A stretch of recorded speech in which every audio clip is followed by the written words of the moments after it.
let's turn that around. Oh,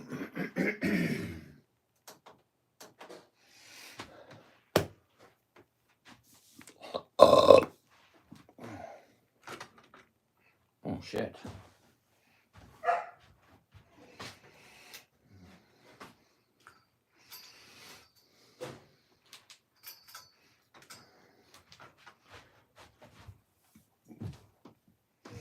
Oh. Bloody wrong anything.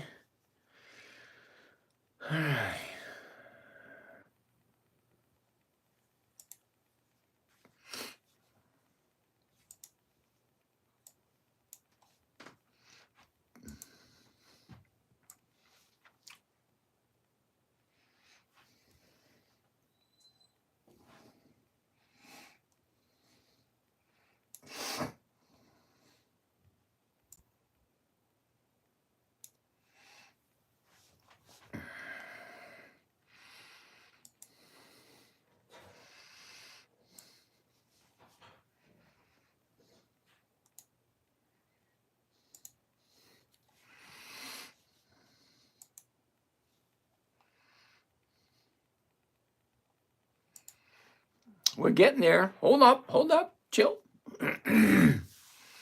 Start streaming. Yeah, there we go. Here we go, yo.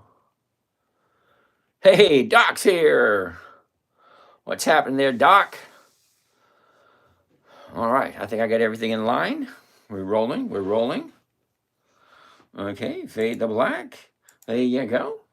Oh, black here on even. Hey, wait a second, I need to see something.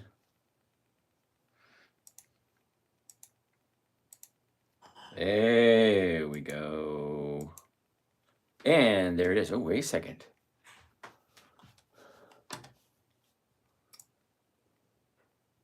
There we go. No.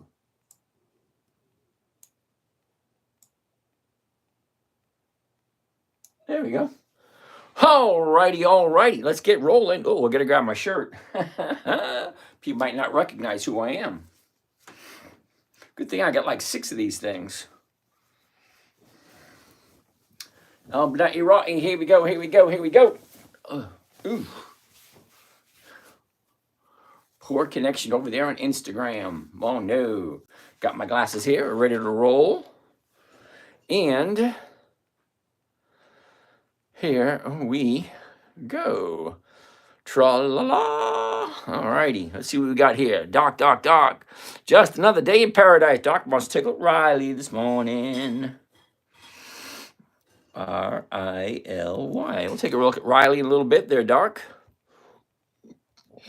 Over here on TikTok, who do we got? Canadian, Dingbat, Dave Rivers, Razorback Jack, Wayne, Antonio, Sunshine, Megan, Vance, what's happening? Megan Rose, Mathaby, Jeff Jurassic, what's happening? RRC1425. Okay. Jeff, what's happening? NJ, push keys. Alrighty. Let's get ready to roll. Riley was a big winner this morning. It depends on which side of the fence you're on there. Okay? Because if you're on the positive side, it's great. But if you're on the tail side, it ain't that great. So stocks go up, stocks go down. Let's see what happens. Alrighty. So today, let's get the glasses on so I can see what I'm reading. All right, today is the 24th of February. Can you believe that? 4 more days and February is out of here. Neil, what's happening?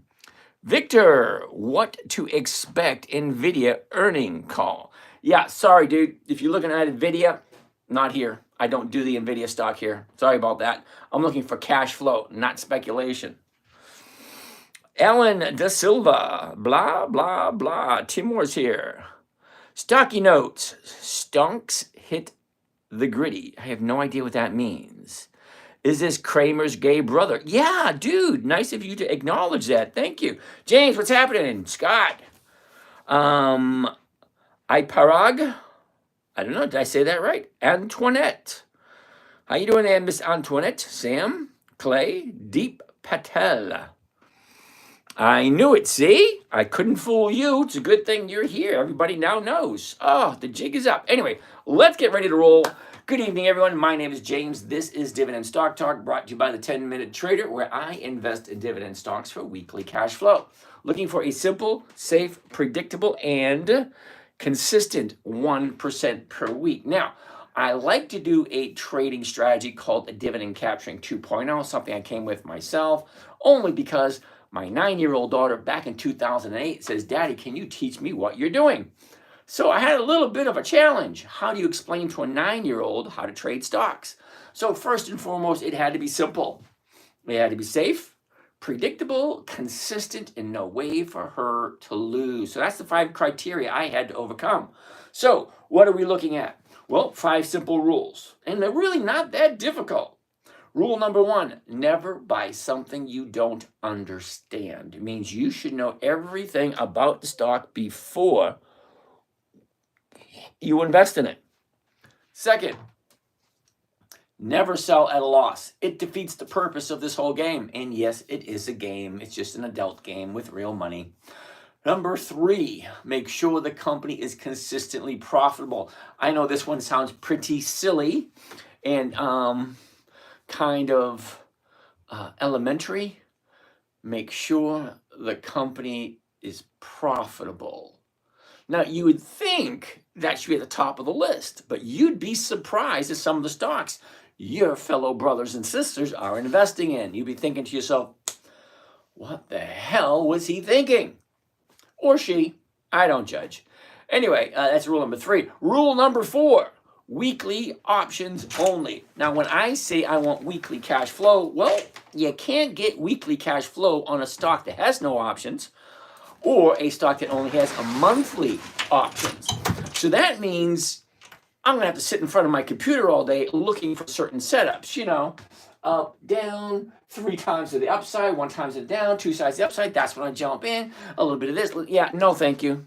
Sorry. I'm a simple set it, forget it kind of guy, 5 or 10 minutes a day. That's all I want to do. There's a reason why every one of my videos starts out with, hey, this is James from Dividend Stock Talk, brought to you by the 10-Minute Trader. So for my 9-year-old daughter to stay interested, simple, safe, predictable, consistent, all that kind of nice, neat, fun stuff, and it had to be less than 10 minutes.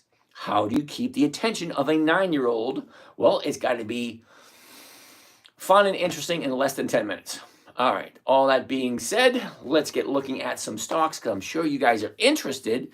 And what do we do here? Number 1. Number 2, how easy is it? I mean, this bonehead is saying it's so simple, a 9-year-old can do it. Well, yeah, it is pretty simple. A 9-year-old can do it. That's who it was created for. What are options? Oh my goodness. No company biz, consistent profitability. Okay, I like that one. All right, let's go over here. Mike wants to take a look at Riley. Okay, stonks, never heard of it. Microsoft, MSFT. We'll look at that. Microsoft, MSFT. We looked at that one yesterday. I do that all the time. All righty. No company biz, consistently profitable. Okay. HE. Oh boy. HE. So apparently somebody wasn't listening, but okay. Mr. Gizerx 3, Coca-Cola. All right.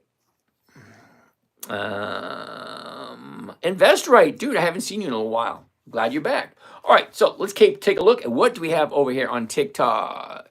I need advice. I'm in the hole right now.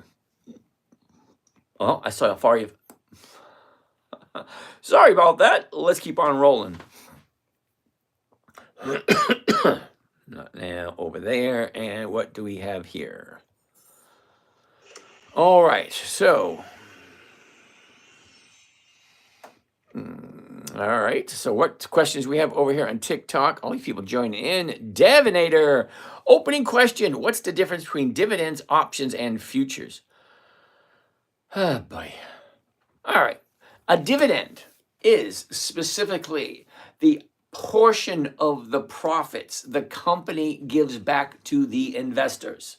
Okay, so if the company is profitable, two things will happen. Number one, if it is a dividend paying stock, they'll take some of those profits and they'll give it back to the investors. That's you and me. When we buy stocks, we become investors. We become part owners in the company, thus entitling us to a portion of the profits.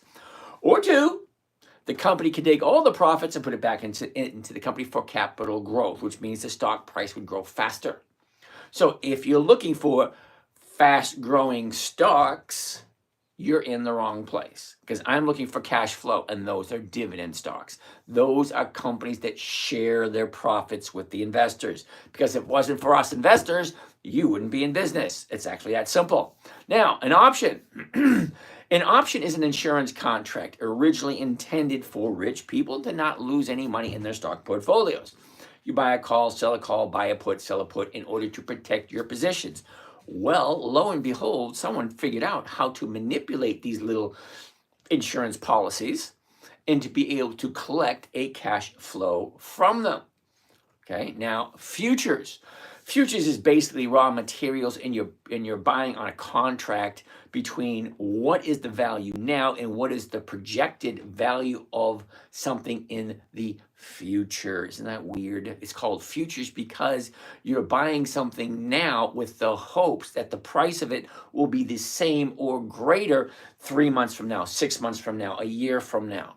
Because some companies, well, they need to buy sugar on a consistent basis. They need to buy corn every single week. They need to buy coffee every single week. They need to buy this. They need to buy that every single week just to stay in business. So they are guaranteeing their prices in the future right now. So if I wanted to buy futures on eggs to protect myself from being able to buy eggs at a certain price consistently, this week, next week, the week after, because we have no idea what's going to happen in the future. That's what these contracts are for. It's kind of like an insurance policy. You buy it, it is a contract. And there's four things need to happen in order for a contract to be valid. Number one, there has to be beginning date. 2, an ending date. 3, consideration, which means money has to exchange hands somewhere. And 4, meeting of the minds, which means everybody involved agrees the same thing. In a stock option or a stock future, same thing, you're agreeing, wrong screen. You're agreeing to buy something at a certain price now, sell it for a future date, and collecting a premium. So between you and whoever's buying it, it's an agreed upon price at an agreed upon date, and money is being exchanged. So 4 things need to happen. Beginning date, the day you actually receive your money or somebody pays for it. The ending date, the expiration date, in this case, the 28th of February, which is this Friday, or the 7th of March, which is next Friday, or any one of these other dates. Beginning date, ending date. An agreement means we're going to buy this at this price, sell it at that price. That's the agreed upon price. The beginning date is when it actually starts, when you actually receive money. And the ending date is 3:59 p.m. Friday afternoon, whichever one of these options you select. And the meeting of the minds is agreeing what you're doing. And the consideration, the money actually exchanging hands. All right, that being said, that is the difference between a dividend, an option, and a future. Okay, all viable trading materials which you can invest in, depending on how much time, effort, and all that kind of nice, neat, fun stuff you want to do. That was a mouthful, my goodness. Does owning options get you dividends? No, it does not. Now, Divinator, in order to collect a dividend, you have to own the stock before the EX date. Let me just briefly get you familiar with that. Right here, what we're looking at is what is called an Ex-dividend calendar. February 2025, well, that's this month. Here's today, right here, the 24th. Now, the calendar, you see the little green dots? That represents companies that are getting ready to pay a dividend. There's actually over 5,500 companies that pay dividends. Okay, now we looked at yesterday, 9,946. 9,946 different companies you can invest in at any moment in time. Okay, well, that's a lot to choose from. How do you know which ones to pick? Well, that's where you decide to figure out which ones look good to you. So you have to go through all of them. But here's the nice part about it. You get to set parameters. Okay, price, liquidity, whether or not it has an option on it, whether or not a paid dividend, whether or not the dividend is X amount, whether or not the age of the company is this amount. There's a lot of parameters in which you can choose from. Well, let me tell you what I'm looking for. Okay, me personally. Do you remember where I said rule number 3? Make sure the company is consistently profitable. Well, 9,946 different companies. How do you decide which one's profitable? Well, I let somebody else do the work for me. What do I mean by that? Well, there's a group of people on Wall Street that track everything. So what am I looking for? Consistency of profitability. Well, if a dividend is a portion of the profits, and most companies pay a dividend every 90 days or every quarter, January, February, March, quarter 1. April, May, June, quarter 2. June, July, August, quarter 3. October, November, December, quarter 4. 4 quarters. Okay? Now, every 90 days, a company will pay a dividend.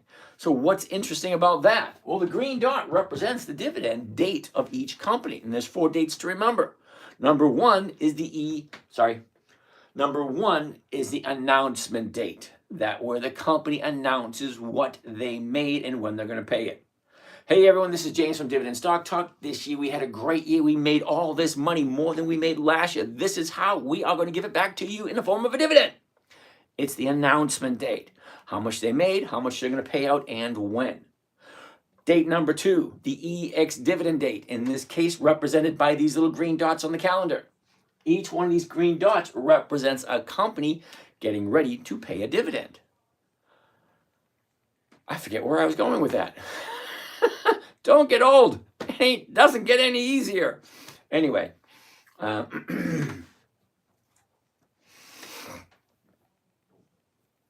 So, just before the EX date, these little green dots, date number 3 is the date of record. Whoever owns the stock on the little green dot, the date, that person is entitled to the dividend. You have to own the stock in order to be qualified to capture a dividend or to collect a dividend, however you want to say it.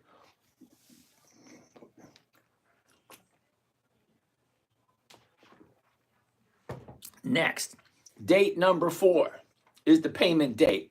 That's self-explanatory. That's just when you get to collect your money. Okay, so hopefully that answers that question. Roll the beautiful bean footage. Who would be a company example of futures? It's not really a company, it's just a provider. Buy and hold tips. Home Depot has my curiosity at the current price. Reports earnings tomorrow morning. Ooh, we'll take a look at Home Depot. HD, Home Depot. All right, so let's continue. So hopefully that answered your question. No, you don't get to collect dividends unless you own the stock. Okay, more questions, more questions. No questions, guys. It's all. Hello from Canada, Tony. Wakti Wadani, how are you today?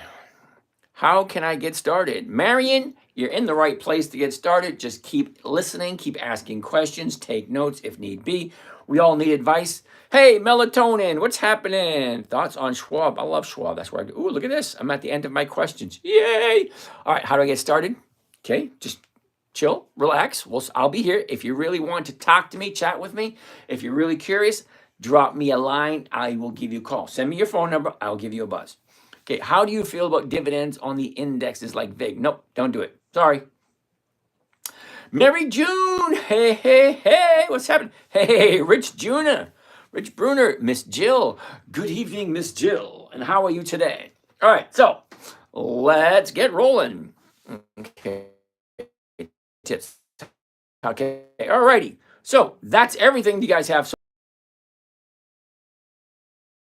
to get ready. Riley, let's stop recording. I don't want to record. So if he's streaming. Okay, Riley is going to be first on the list today.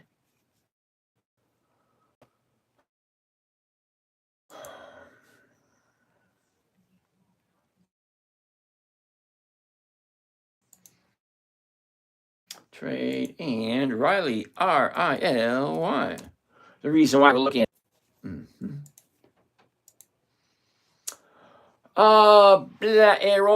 now I'm looking for 5 things anytime I look at any chart. 5. You remember? 1, 2, 3, 4, 5. Number 1, the high of the year. Number 2, the low of the year. Number 3, where was it a year ago? Number 4, where is it now? And number 5, you take your little finger and you go like this. Up, down, sideways. You just trace out where it's going. It's actually that easy. Adults have a tendency to make things complicated. Okay, remember, this was created for a 9-year-old. So if a 9-year-old can figure it out, I like to think you guys can too. It's not that difficult. Look, just like connect the dots. Remember connect the dots? Up, down, sideways. Interesting. Okay, so from there, let's jump on over to the numbers, because remember I told you about the 5 rules? Rule number 1, never buy something you don't understand. Rule number 2, never sell at a loss. Rule number 3, make sure the company's consistently profitable. Rule number 4, weekly options only. Okay, you can't get weekly cash flow unless you sit in front of your computer or if the company has weekly options. Rule number 5, make sure the numbers work. We're about to go over the numbers right now. Okay, what are they? What can I buy it for? $4.58. What is the closest strike price? Because I'm going to buy it first thing in the morning. I'm going to turn it around and sell it first thing in the morning. What am I going to collect? I'm going to collect the insurance premium or the stock option. It is an insurance policy. So people don't understand that. An insurance policy is what a stock option is. It gives you the right to buy it at a certain price by a certain date, depending on what strategy you use. Are you buying it to open? You selling it to open? You buying it to close? You selling it to close? It's not that difficult once you understand it. All right, $4.58. The closest one's going to be the $4.50. I got to change this because we're not doing this at the moment. We're doing this. All right, that makes more sense. I'll buy it $4.58. I'm going to sell it at $4.50, but I'm going to lose 8 cents right off the top. So if I buy it at $4.58, right, see that number right there, $4.58. If I sell it at $4.50, I lose 8 cents a share. But do I really? No, I don't. Take a look. The $4.50 stock option is selling for 46 cents a share. So we take our 8 cents that we're losing from here, we subtract it out of here, and so now instead of walking away with 46 cents a share, I'm walking away with 38 cents a share. So what does that mean? Well, let's take out the calculator so you can see it. Because it always comes down to math. It's always a math problem. Calculator up here. There it is, right there. Okay, clear that. Now, profit right here, 46 cents. Now, we're subtracting the 8 cents because we're losing 8 cents right off the top. So instead of walking away with 46 cents a share, I'm only walking away with 38 cents a share. So, 0.38 to 0.38. Okay, now how much is each stock costing me? $4.50. Now I'm taking the 8 cents off because I already subtracted it out of the equation. All right, so divide it by $4.50. $4.50. And that comes to a grand total of, can that be right? Think about it. 8.44%. Can that be right? Well, of course it can. Let's check out a few more numbers. Okay, Agent 47. Hi, if you cut off your leg, will it hurt? Because the pain would be in your leg, but you cut it off. So, okay, yeah, whatever. Scott McFarland, how are you today? Hey, James. Can you shift your YouTube screen a little bit to the left? We can't see the prices. Uh-oh. YouTube screen to the left. It must be this one right here. No, that one's right. Okay, this one here. Oh, that one there.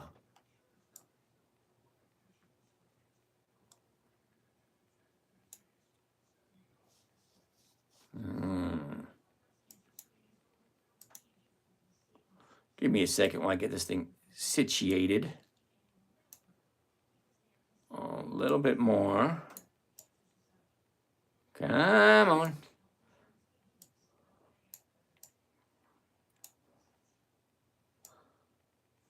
There we go. All right, and there and there. There you go. That should do it. All right. Uh-oh.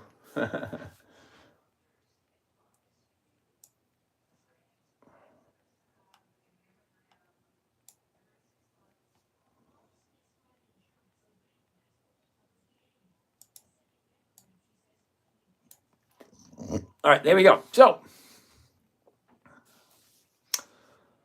oh, damn it.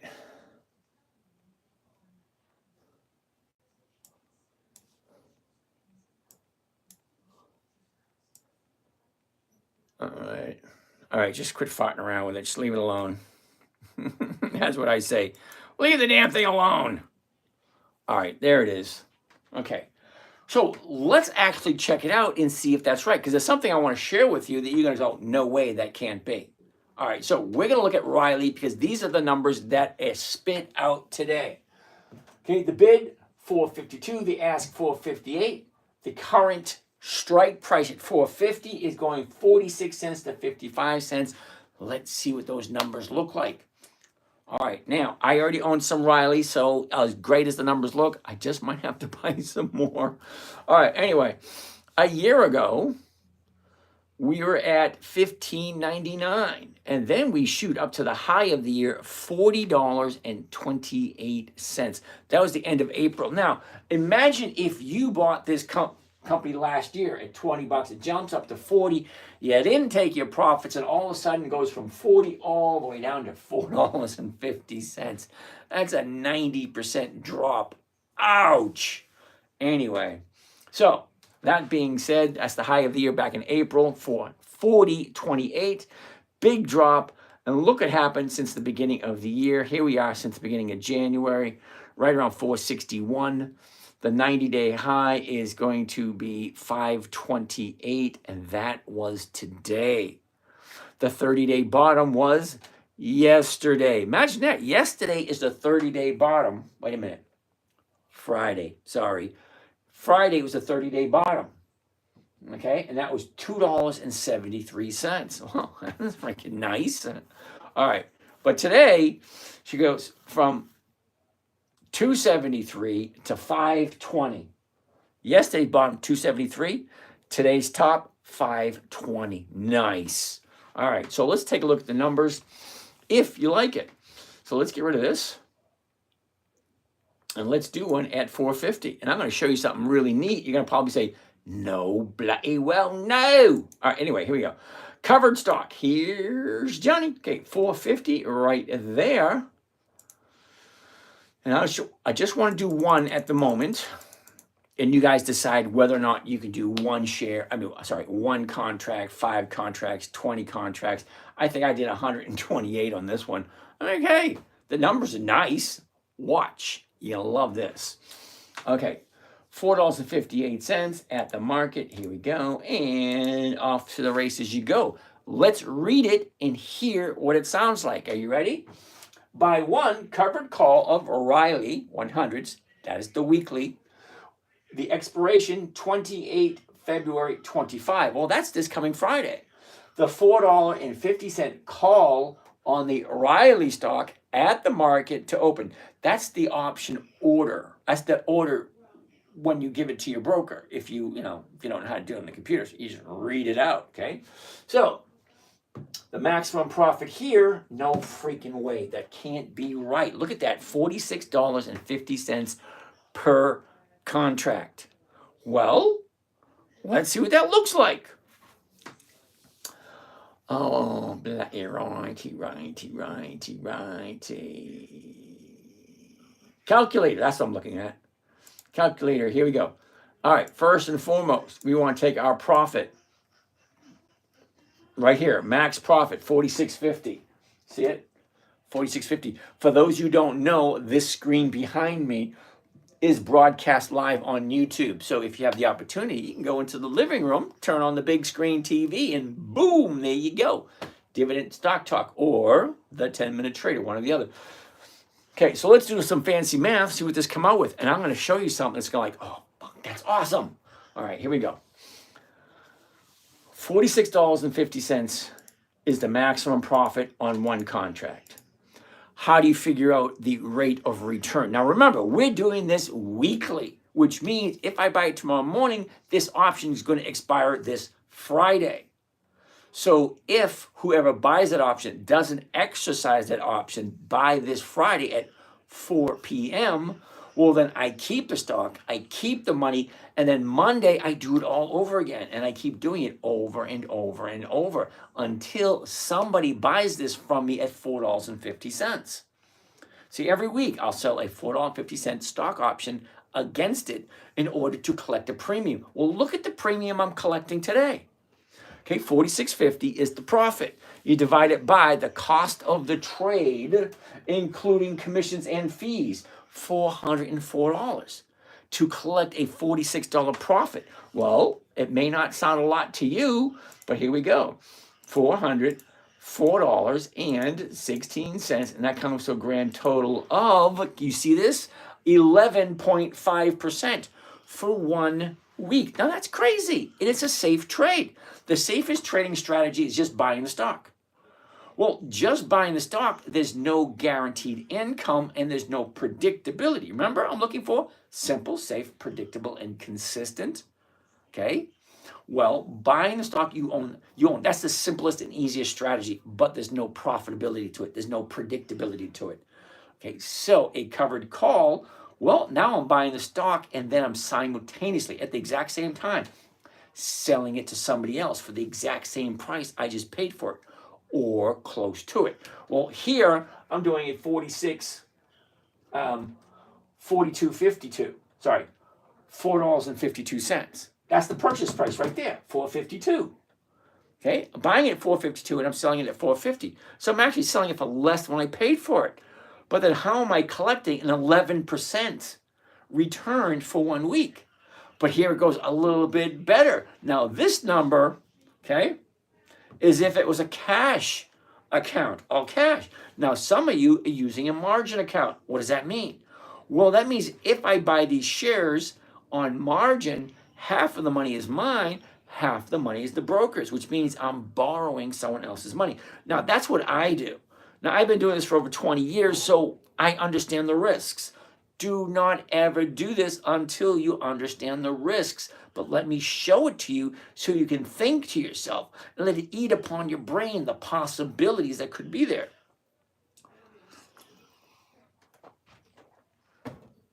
Now, I say that only because once you see how simple and easy, you'll think to yourself, oh, why didn't I think of that?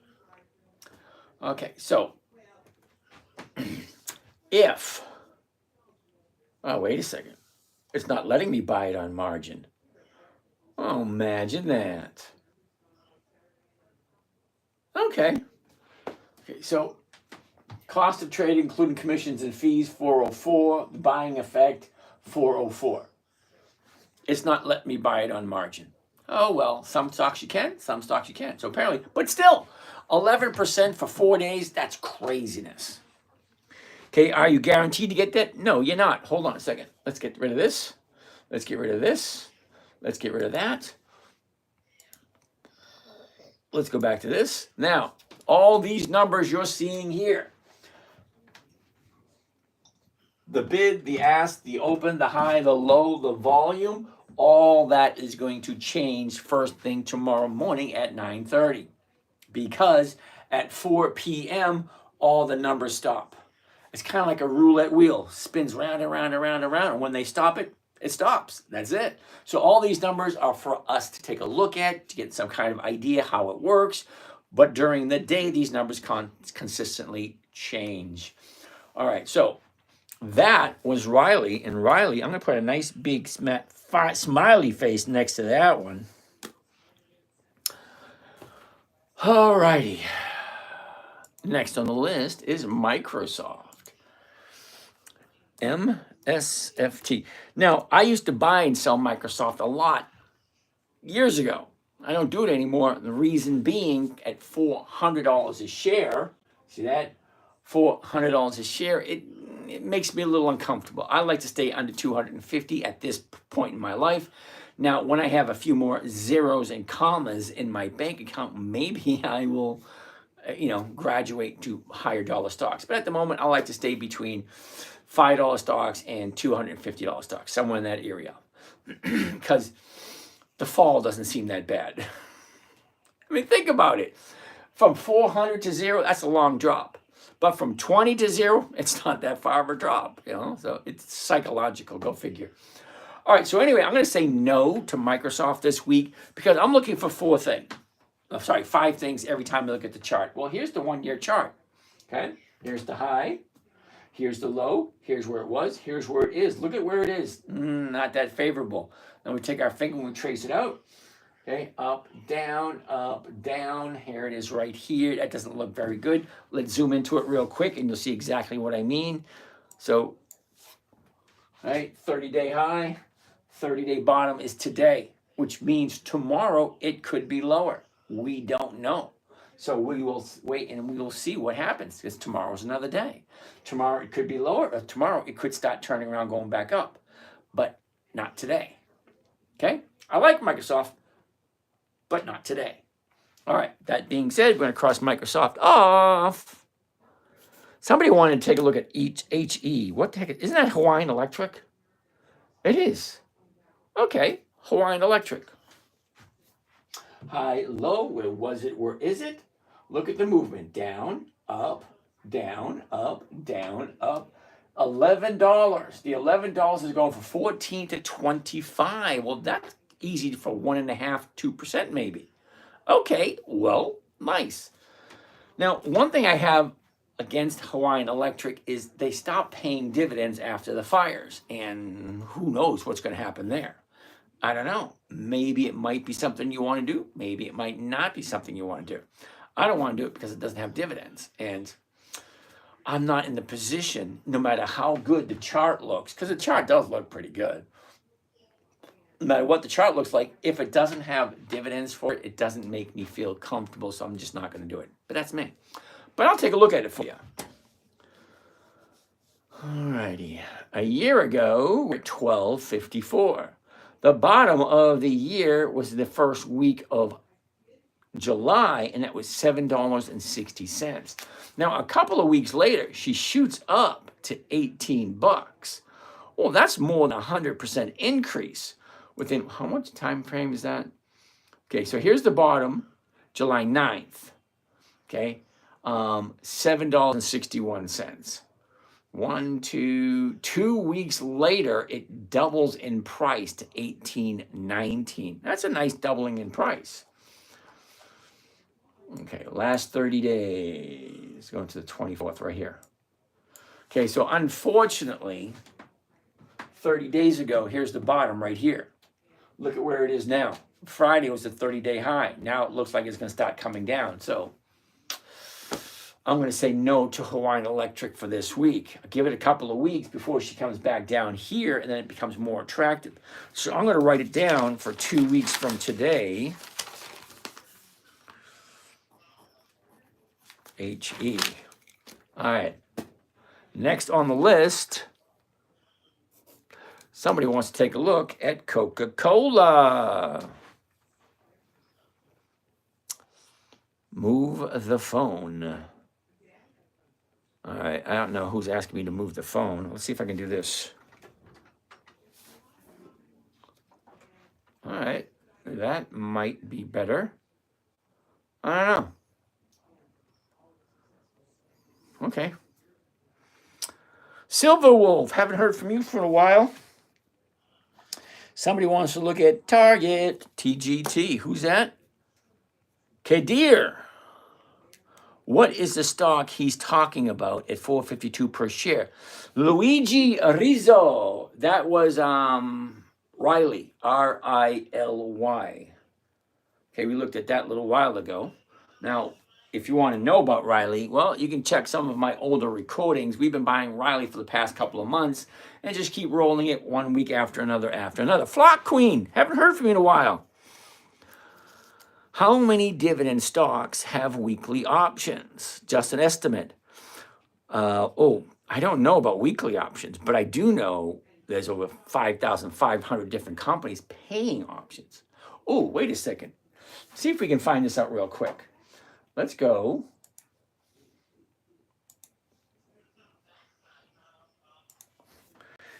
CBOE.com. Okay, CBOE.com, markets listings. Here you go, listings right here. U.S. listings right there. Raising capital, raising assets, blah, blah, blah, blah, blah, blah, blah, blah, blah, blah, blah, blah. Okay, U.S. equities. You know, hell with this. I'm going to go in the search. Bypass all this crap. Let's go to the search. Weekly options. All right, right there. CBOE weekly options. Here we go. Oh, look at that. Download available weekly CSV. Okay, that's a file. You can download that right to your computer. Well, let's take a look at them. Here we go. See the numbers? See the chart? I mean, see them all?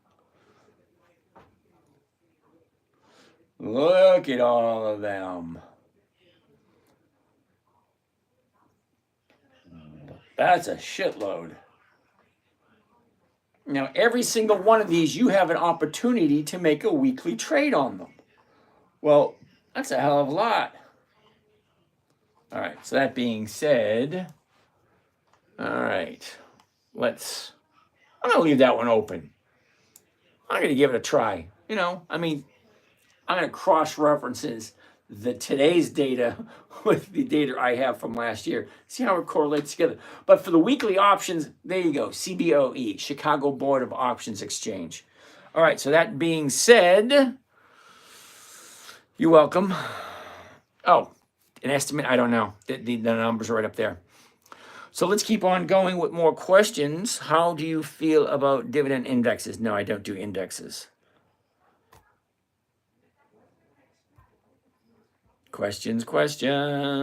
Here we go, yo, Tony. Okay, all right, Riley, where did Riley?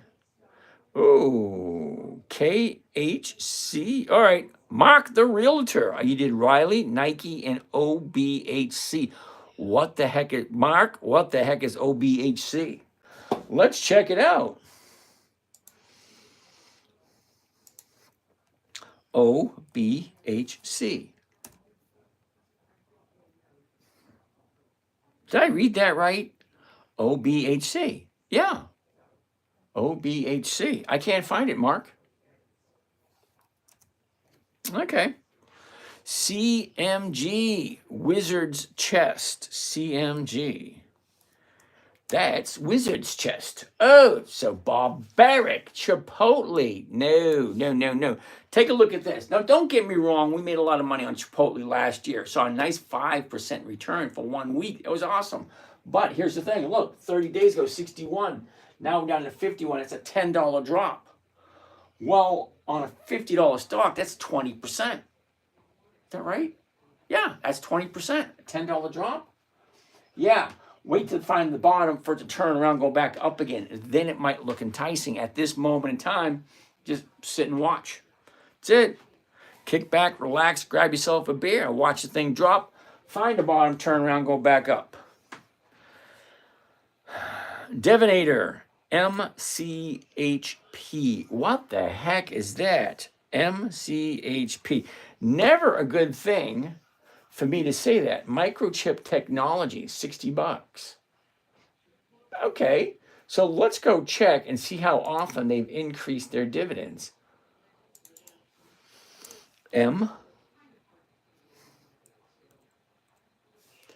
MCHP.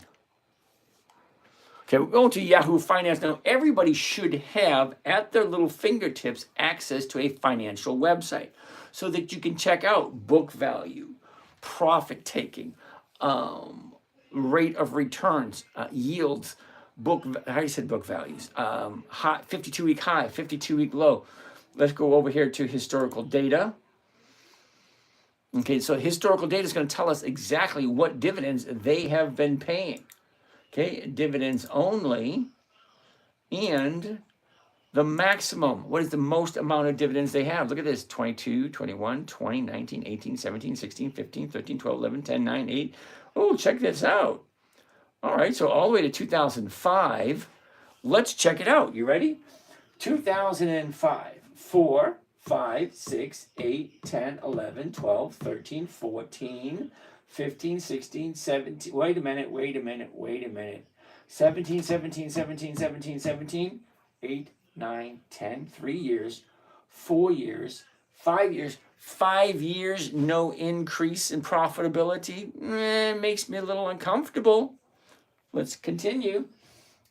18, 2012, 2013, 2014, 2015, 2016, 2017, 2018, 2019, 2020. Oh, hell no. 9 years, 5 years, no increase. 9 years, no, no. Sorry. I like consistent profits. Let me show you a consistent profitability. This is what it should like. I mean, the numbers don't have to be exact, but it have to have some resemblance to this. Okay, 2005, right here. 8, 9, 10, 11, 13, 16, 20, 23, 28, 31, 36, 39, 42, 46, 51, 56, 62, 68, 75, 83. Every single year, higher and higher and higher and higher dividends. Terribly sorry, but MCHP, it looked good right up until we started looking at the dividends and how consistently they increase them. Because if the company's not consistently profitable, well, then dividends aren't going to increase. Now, you could read the quarterly reports and the annual reports, but if the annual report's saying it's not continuously profitable, well, the dividends are not going to increase. So just go straight to the dividends. If it increases, that means the profits increase. All right. Kobini, that's a no. You can just let AI do the stocks for you. Yes, you can. Luigi. Silver Wolf, cool beans. Yep. Just an estimate. The stocks have weekly options. Thank you. Is stocks real time? Well, not at this moment in time, because think New York City, because that's where the stock market is and that's where it starts. 9:30 a.m. Eastern Standard Time until 4 p.m. Eastern Standard Time. Right now, it's, hell time is it? It's 10 p.m. Eastern Standard Time. The markets are all closed. They won't open up again until tomorrow morning. So let's keep on going. Can you just let AI do it? You can, Kenobi. I ain't doing that. Unnecessary maths. Thank you. That's a no. What the hell were you thinking? I get you too. How about Dell? Ooh, let's take a look at Dell. I like Dell. We'll look at that in a little bit. Chase and Jack. Hey, James, what a beautiful Monday morning we had today. I thought it was lovely. What the hell were you thinking, Kenobi? Oh, Kobini. The market was being good today. Well, it depends what side you were on. Did you talk about TGT? Not yet. We are going to get to that in about 3 more stocks. Got 3 more stocks, then we'll be on target. All right? That's kind of funny. 3 more stocks, be on target. Is Eli Lilly a profitable company? Well, yes, they are. LLY. Eli Lilly's been a dividend king for quite a while. Solana wants to take a look at HIMS. HIMS. Okay. How about Home Depot dividends? We're going to take a look at Home Depot next. Do you like it? We're going to take a look at that. Riley, no dividends. Mikey G, you and I have had this conversation before. Every once in a while, a stock will get in there that doesn't fit the parameters, but we trade it anyway because it is a tip from someone else that we like. So, yeah. Okay, Oliver Twist. We're going to look at Home Depot in a little bit, all right? Oh, Benes.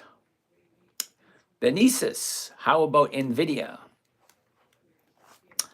That's better. Okay, we'll take a look at NVDA. NVDA.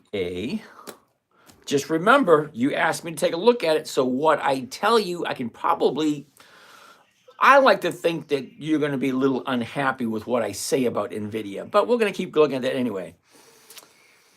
Chase and Jack, all your covered calls got filled on Friday. Oh, boo-hoo. That means you're into cash again. You get to do the whole thing over again. Well, how does it feel? You buy stuff, you sell it on Friday, you get all this money back, and Monday you got to do it all over again, and you have some profits from last week. I like it. Chase and Jack, Alcoa, AA. Ford, Halliburton,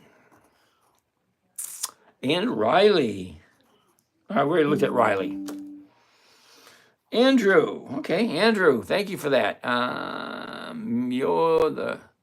You're the stock I never short. Oh, isn't that lovely? This outfit is so good, it's worth going public. Well, alrighty then. Buy low, joke high. Alrighty then. Steve Tucker, did you hear that Yahoo now has a dark mode? At least there was a box that popped up while I was on YouTube today. Yep, I'm using it in the dark mode right now. So anyway, you sold puts on Riley, Mark the Realtor. Why would you do that? Okay, anyway.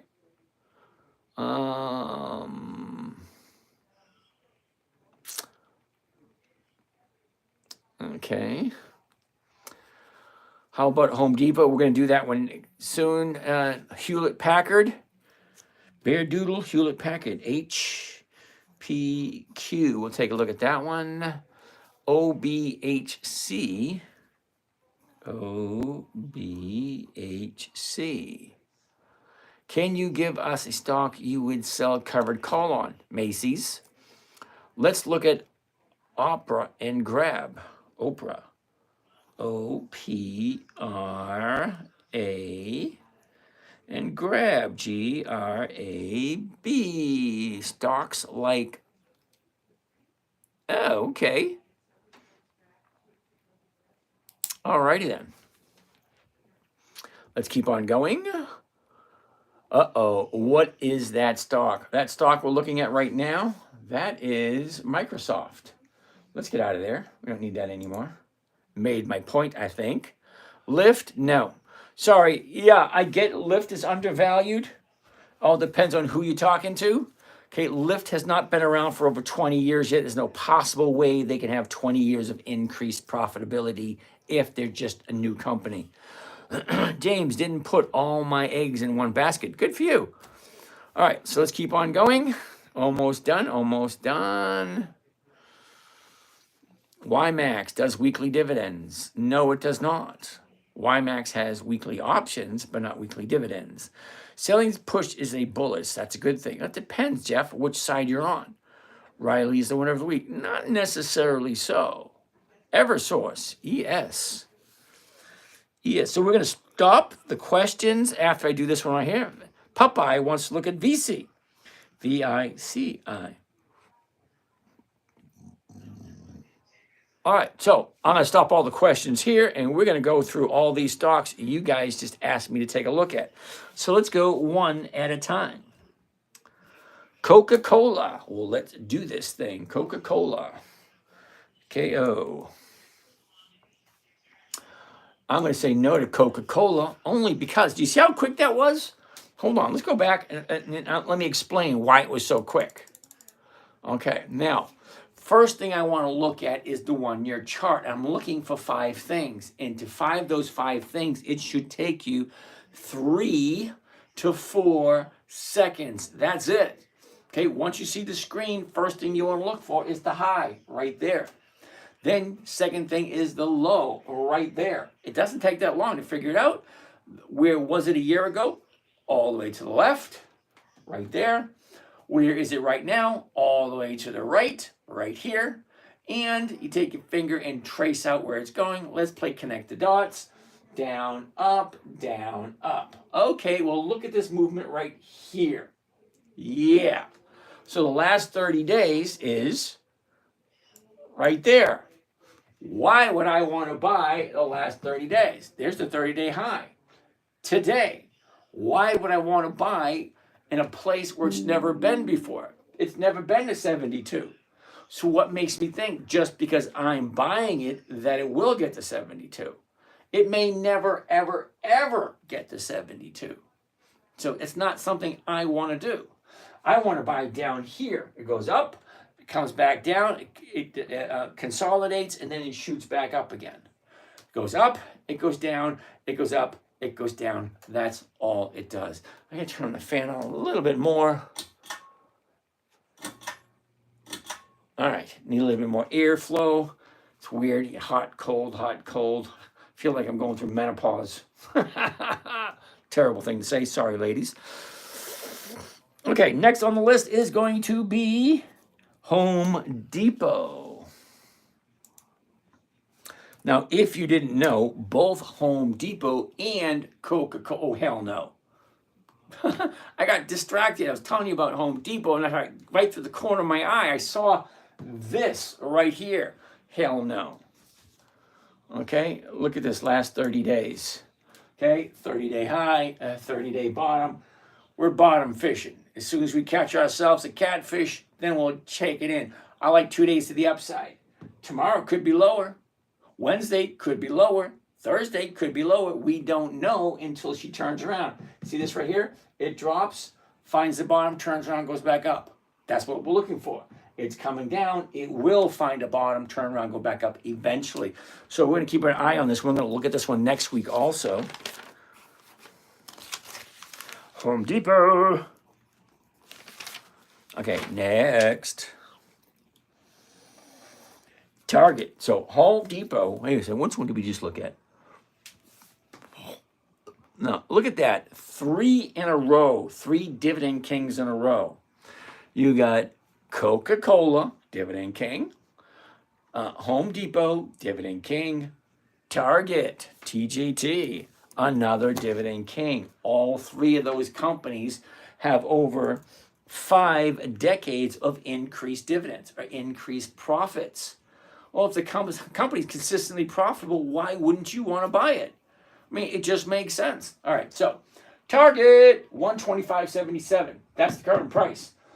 Chart, high, low, where was it? Where is it? Look at the direction. Up, down, up, down, up, down. It's actually coming down at the moment. What's happening here?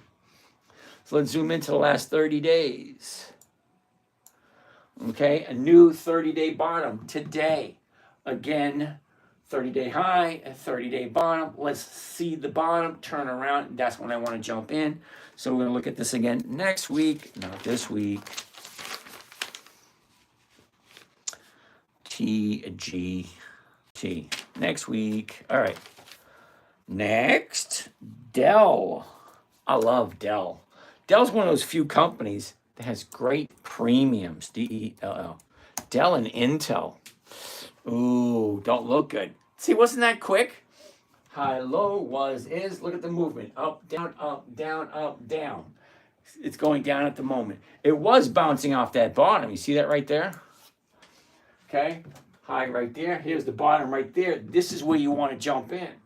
Okay, down, up, down, up, down, up, down, up, down. See, now it's coming out 3 down days in a row. So you have from 97 to 122. Well, that's a nice profit. Now people are taking that profit and it's coming back down again. It's not that difficult to read them. Let's keep on going. No to Dell. Eli Lilly. Now this one's a little bit out of my price range, but I'll take a look at it for you anyway. 5 things, okay? High, low, where was it? Where is it? Look at the movement. Down, up, down, up, down, up. 884. So we're looking at the 880s. The 880s are going for $12. That's a nice premium. But then again, it's a $900 stock. Look at where it was a couple of months ago, $975. Well, right now we're at $880. That's a big difference. Okay. So a year ago, we were at $774. The high of the year, $973, and that was towards the end of August. Okay, now from there, our bottom was in the middle of November of last year. Okay, look what happened since December. All right, there we go. Look at that movement. Up, down, up, down, up. It's a little bit too high for me. It's at the 90-day high, so it's going to be a no for me. Terribly sorry. HIMS. HIMS. I'm going to say no to this one. Okay. Look at where it was a couple of weeks ago. High, low, $10 a couple of months ago. Now it's up to 70. That's a 600% increase. And you think that's going to be sustainable? Hell no. Goes from $10 back in April, jumps up to 73. Now it pulls back to 51. Yeah, no thank you. Okay, that kind of growth like that is not sustainable. That's what, and also I can almost guarantee you HIMS has not been around that long. So let's go to Yahoo Finance, stick HIMS in here, HIMS. How do we go back and spell it right? All right, here we go. Look at that. There are no dividends on HIMS. No dividends in the time period selected. That's going to be a no. Terribly sorry. Next on the list. Now, I don't know who suggested it, but somebody wants to take a look at NVIDIA.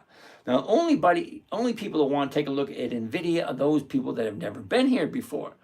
And in my humble opinion, I'm going to keep that to myself because it's not a nice thing to say about people I've never met before.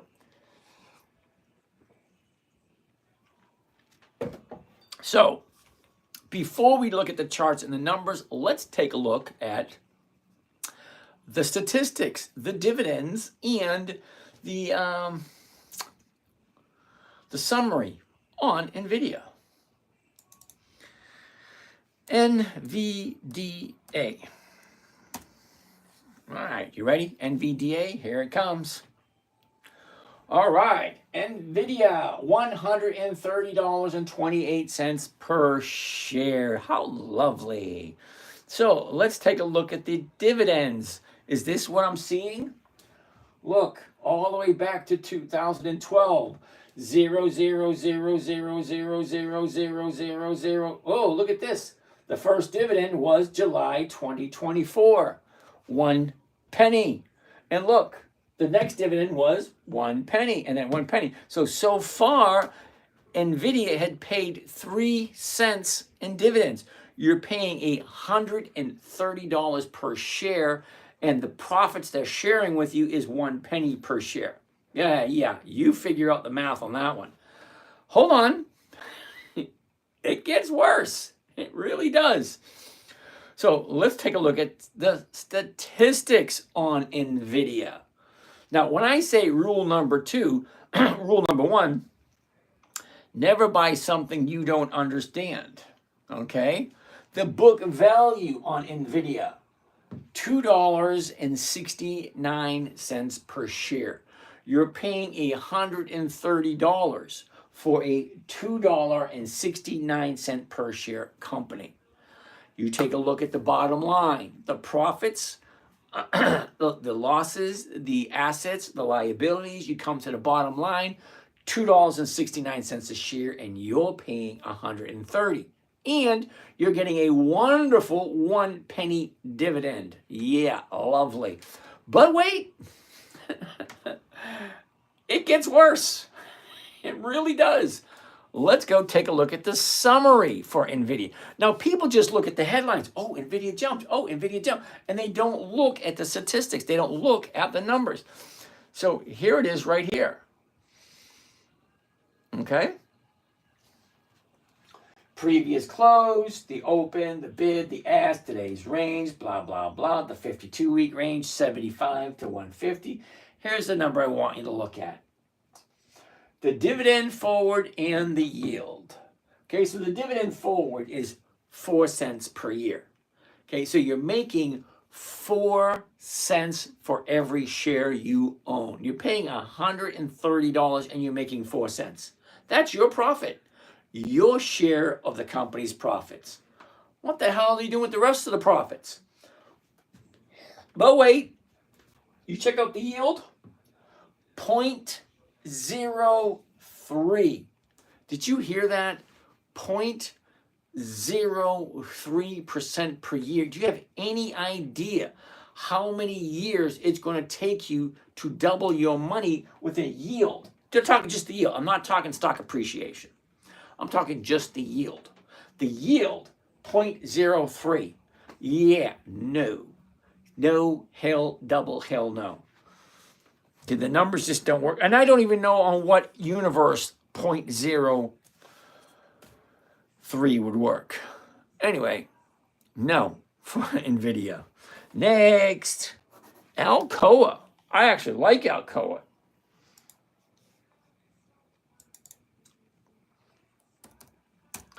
Alcoa, here we go. The high, the low, where was it? Where is it? Look at the movement. Up, down, up, down. We're at 35.48, the 35.50, 61 cents a share. That's over 1.5%. Well, 1.5% every single week is close to 65% per year. Well, that's a nice number, I think. Let's keep on moving. A year ago was the bottom of the year, 24.92. The high of the year was in the last 90 days. Okay, that was the end of November, and that was 47.77. Okay, from there she just drops and goes sideways the last 30 days right there. Here's our last 30 days. Okay, 38, down to 33, back up to 38.50, back down to 35. So we're right here now. So she comes back down one day to the upside. Now, tomorrow would be day 2 to the upside if she opens up higher. Well, that could be a good thing. Well, what do the numbers look like? Well, currently 35.48 to 35.50, 61. Let's do a sample trade on this so you can see what the numbers look like. All right, so let's do this. Let's get rid of this. Let's change this to covered stock because Think or Swim actually does all the work for us. Now, remember, we liked it at 35.50. So here's the 35.50s right here. Okay, now I just want to do one contract. So you should know how much you have in your account. So if you have enough to buy 2, 3, 5, 20, 40, 80 contracts, well, that's what you do. Here goes. Buy one covered call AA, that's Alcoa. The weeklies, 28 February 25, that means it expires this coming Friday. So we only have 4 days. Okay, 35.50 is the call strike. Well, right now, the stock is at 35. Oh, sorry, 35. 35.48. Bid, 35. The ask is 35.48. Okay, so 35.50. All right. At the market to open. So here's my profit, $112 per contract. Well, calculator, here we go. Calculator, clear that out of there. Profit right there, 112.50, 112.50. Now, in order to find out my rate of return, I'm going to divide that by how much money did it cost me to get this profit. Well, that's $3,438. All right, it's right there, all the numbers. See, this is all the numbers you need to know. Now, remember when I say I want simple, safe, predictable, and consistent? Well, predictable, I already know what I'm going to make before I do it. Consistent, well, I can do it every single week because this company here has weekly options. So it goes in 2 steps. Step number 1, I buy the stock. So number 1, remember rule number 1, never buy something you don't understand. So we're looking at Alcoa.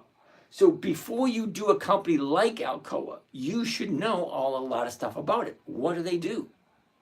How much is the current price? What is the 52-week high? What is the 52-week low? Does it have options? Are they weekly options? Are they monthly options? Do they pay dividends? If they do, how consistently have they increased? Okay, we're talking about your hard-earned money. It's really not that difficult. Okay, so I like to cheat a little bit because I'm a lazy trader. I'm not on the computer as much as you might think. 5 or 10 minutes, that's it. Okay, so what am I looking for? 2 things, and only 2 things. 1, consistency of profitability. is the company consistently profitable? Well, that's the only place where I want to put my money, in a company that's consistently profitable. Because to me, it doesn't make sense to do it any other way. I mean, think about it. Okay, I've been working since 1973. Now, some of you weren't even born then. But since 1973, well, I went to work. I contributed to society. I would like to think that I was a positive force in the workplace somewhere. Okay? That being said, well, I'm now 61, going to be 62 eventually. It's right around the corner. But here's the thing. My money has to create enough so I can live comfortably. Either that or I have to go back to work. Well, there's enough jobs out there for other people. So I think it's time for me to sit back and help people with their investments. Because by helping you guys make money and help you progress forward, well, it makes me feel good, number one. Because I've been doing this since last January. That's the first time somebody put a camera in front of me and said, "Here, have at it." So I'm actually having fun. I'm retired. This is not a business. This is just a hobby. Okay, so if you actually look at my website, you'll probably think, this guy doesn't know what he's doing. Well, you're right, I don't. This is just a hobby. This is not a business. Okay, so, but I've been doing this as a hobby for the past 20 years, and it works. If it ain't broke, don't fix it. If it's working fine, leave it alone. It's a simple strategy created for a 9-year-old. As a matter of fact, let me introduce you to the little 9-year-old for those of you who don't know her.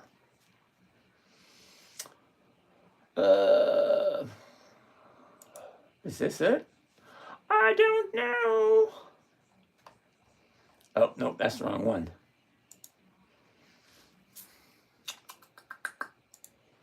Home on the range. This is not what I want to see. This is what I want to see right here. And then I want to go to my website that has all my social media. There it is right there. YouTube, Twitter, Facebook, Instagram, blah, blah, blah, blah, blah. Okay, we're going to YouTube right now. As you can see, there's 893 videos I have done. That's a lot. Every day I do this. Okay, so we want to look at the old videos, all the way back to the oldest ones. Okay, 15 years ago. Here's the princess right here. Hi, I'm JC, and as you being part of my internet website club thingy, which my dad didn't let me call me that, but I do. Being part of that, you're going to be getting weekly lists of stocks that I'll be trading, and every month you'll be getting 4 lists of stocks that you can choose from that'll help you get the best return on the money. List number 1 is stocks that are paying out. Okay, that's her. This is me. Long time ago. Look at all the hair I had back then. No gray. That means every single day you buy a different stock. Every single day there is a different. This is my favorite part. By picking just one company per month. Just Oh, one. listen to this. January, February, March, that's 12. 12. You can buy 12 different companies the whole year and still make over 20% a year. And it's easy. One trade a month. Who can't do one trade a month? But you want to bump it up a little bit, let's do 2 trades a month. 20 days. 20 days a month in January, maybe 2. 1 every 10 days. Okay, so you get 2 January, 2 February, 2 March, blah, blah, blah, blah, blah, 24 for the whole year, and you get at least 2%. That's close to 50% a year. 50% per year. That's cool. Anyway, this is James. Every time I see that, I laugh. What an idiot.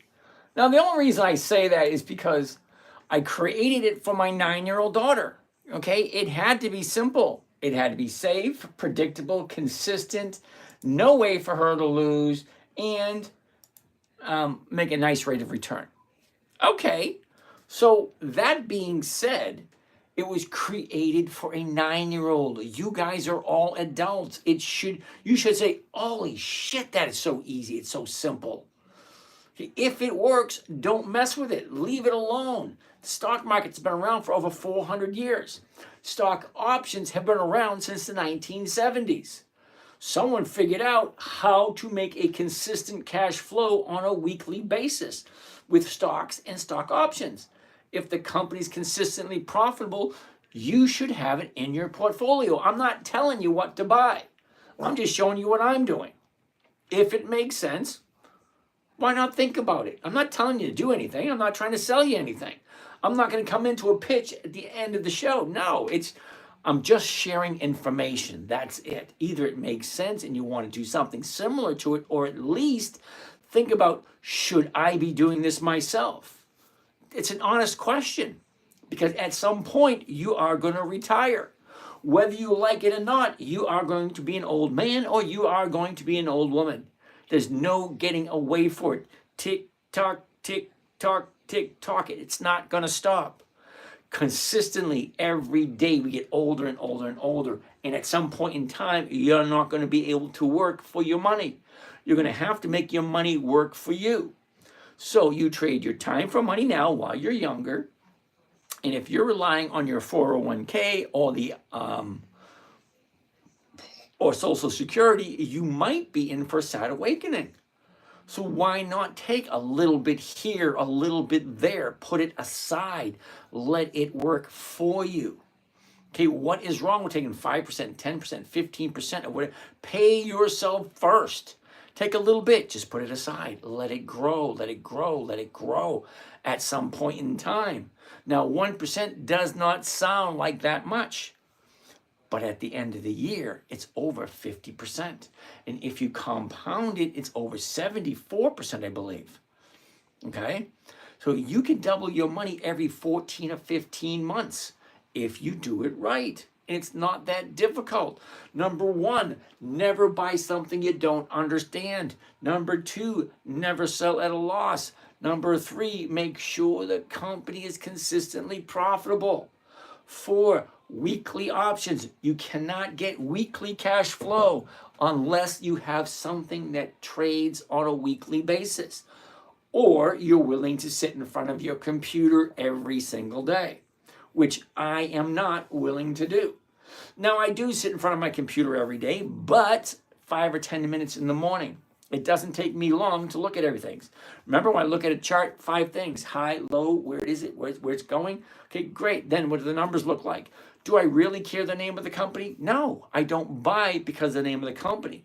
I buy because the company is consistently profitable. If you think of it this way, there's 9,946 different companies, all with the same goal in mind: to be profitable, because that's why you go into business in the first place.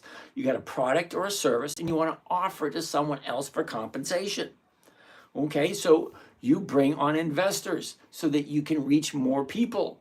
Well, great. Now you have a whole bunch of investors and you got to pay them, and you got to make sure you're consistently doing them a service by consistently being profitable and running a good business.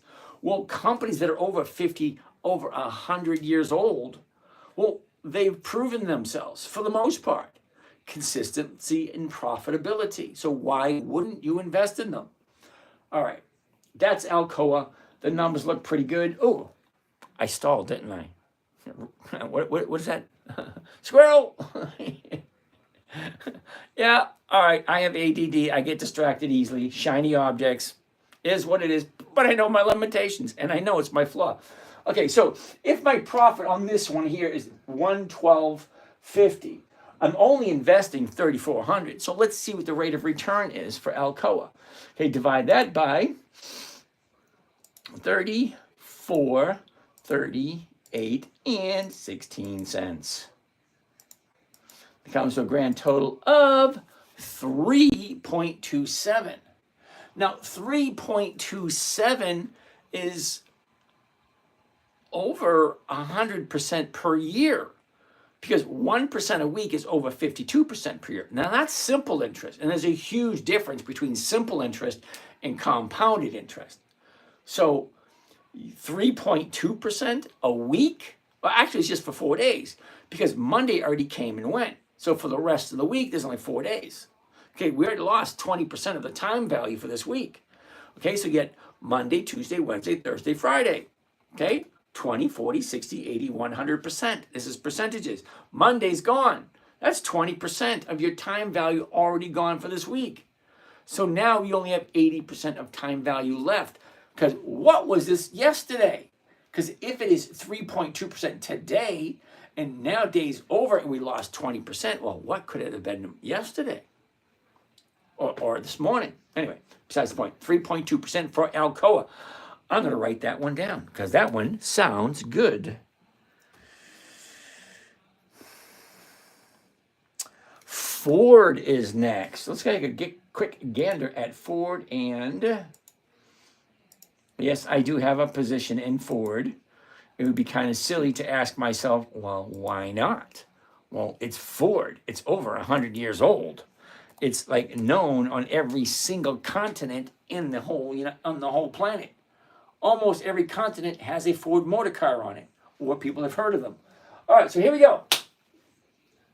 High, low, where was it? Where is it? Look at the movement. Up, down, sideways, 935. The 935s are going for 10 cents, which is over 1%. And is Ford. Well, why the hell not? All right, so let's take a look at the chart, see what it said. Because every picture tells a story, don't it? Wasn't that the Rolling Stones back in the 1970s? Every picture tells a story, don't it? Who knows when that one came out? Put the answer down in the chat. Okay, a year ago, 12 bucks. The high of the year, 1460, 1470, somewhere in that area. The low of the year was what, last week? Well, let's take a look. Okay, a year ago, 1208. Okay, we topped off at 1485.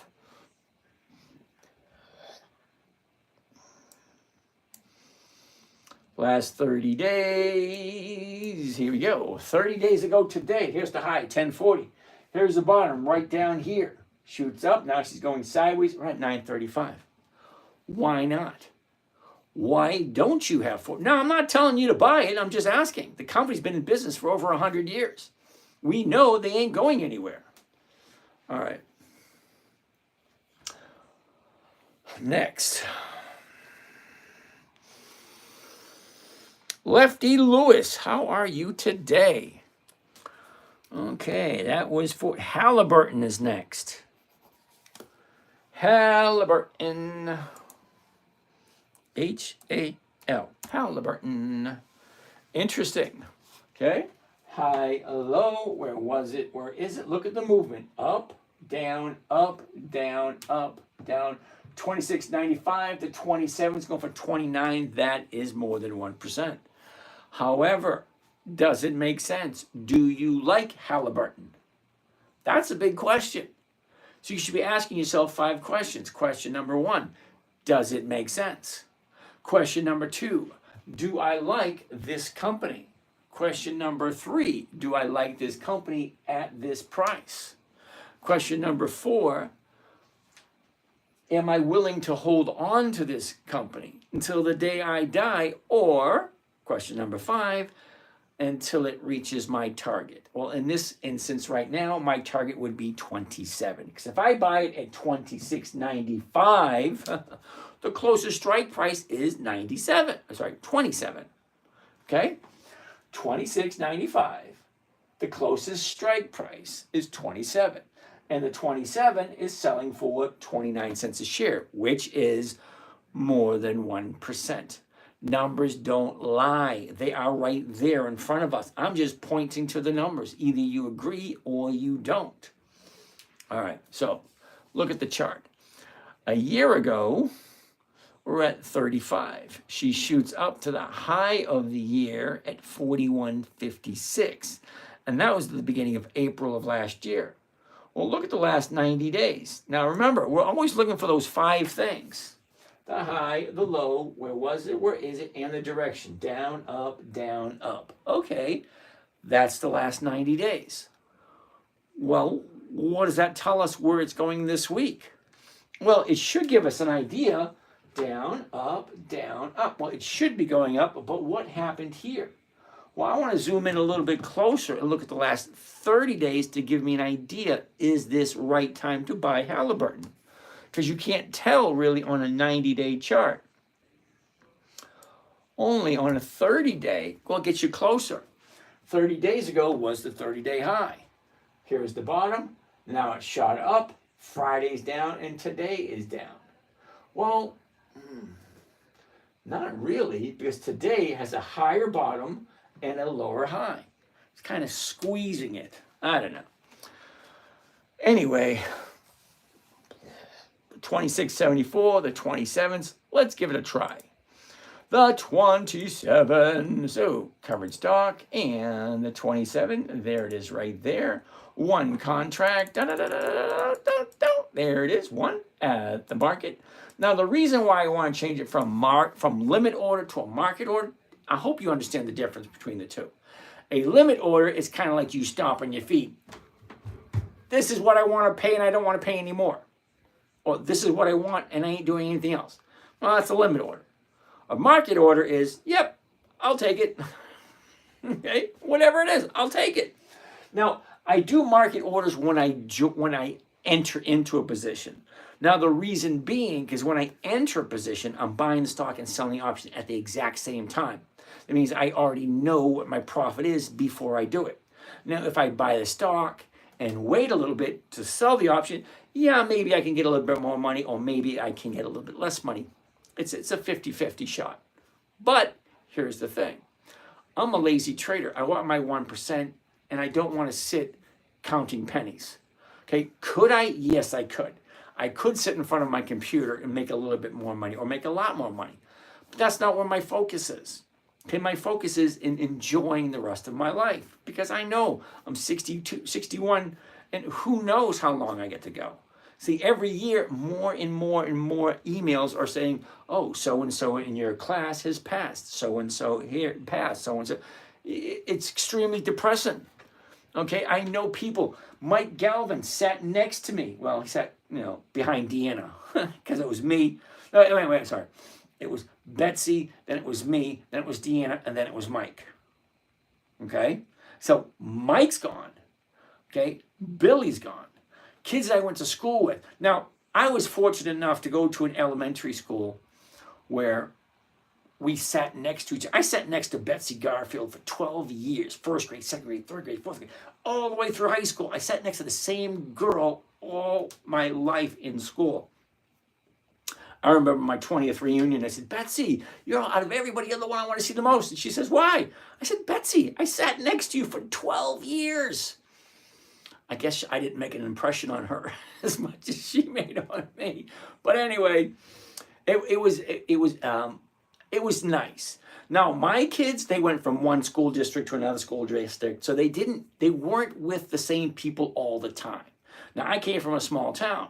We were with the same people from first grade all the way up until 12th grade. All right. Anyway, let's keep on keeping on. Halliburton. Let's do the numbers on Halliburton. Calculator. Here we go. 56.50 is going to be the profit here. 56.50, and it's going to cost 26.44. 26.44, and that's going to give me a grand total of 2.13%. Now, we know that 2% every single week is over 100% per year. Now, is it worth it for you to spend 5 or 10 minutes every day balancing out your account, looking for good stocks, because they come every 90 days? Every week, there's a new company, okay, a new company to choose from. Let me show you something real quick. Let's get out of here. Get out of there, get out of there, get out of here. Go back to here, and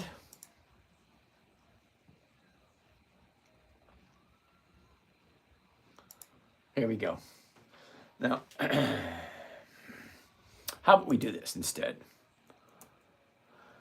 Alrighty.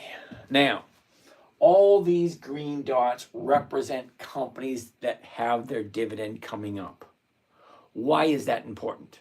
Well, stocks move for two reasons and two reasons only. One is what is called a known reason. Well, something that you can plan for because you know it's coming up. Well, you got the dividends. Okay, that's those. You got earnings, which look like that, which are the purple thingies. And then you have conference calls, stock splits, economic events, futures liquidations, market drive, ETF dividend list. Okay, now it may not look like a lot, but take a closer look. Okay, 82, 56, 99, 76, 140, 127, 48, 53, 45, 40, 51, 31. There's a lot of events happening every single month. Well, what do they mean? Well, a known event is something that happens every single week or every single month or every single day. That's something you can plan for. It's a known event. So how does earnings affect a stock? How do dividends affect a stock? And there is a direct correlation between dividends, earnings, other reports, and if the stock is going up or down. Well, once you know that, well, great. Now I know something that's going to help me out. So let's get rid of all this because I only look at one thing. I look for the dividend. Now, the reason why I look for the dividend, because stocks have a tendency to increase in value just before the dividend date. People know the dividend's coming up, say, ooh, I want to collect that dividend. Let me buy the stock, collect that dividend, jump on out and move on to the next one. Well, great. When they do that, the stock price has a tendency to go up. So knowing that ahead of time, now what kind of a strategy are you going to use? Well, I like the covered call because it's simple, it's easy, it's predictable, and it is safe. By buying the stock at a certain price, selling it to somebody else at the exact same price, and collecting an insurance policy premium or a premium on a stock option every single week that's over 1%, well, that's more than 50% a year, but it comes at a cost. And what's that cost? 5 to 10 minutes of your time every day. Okay, so think about it. Now, if you're just getting started out, it might be a little bit challenging, but nothing good ever comes easy. Okay, you got to work for it. Okay, you don't just jump in behind the wheel of a car and just automatically know how to drive it. No, you have to start small and work your way up.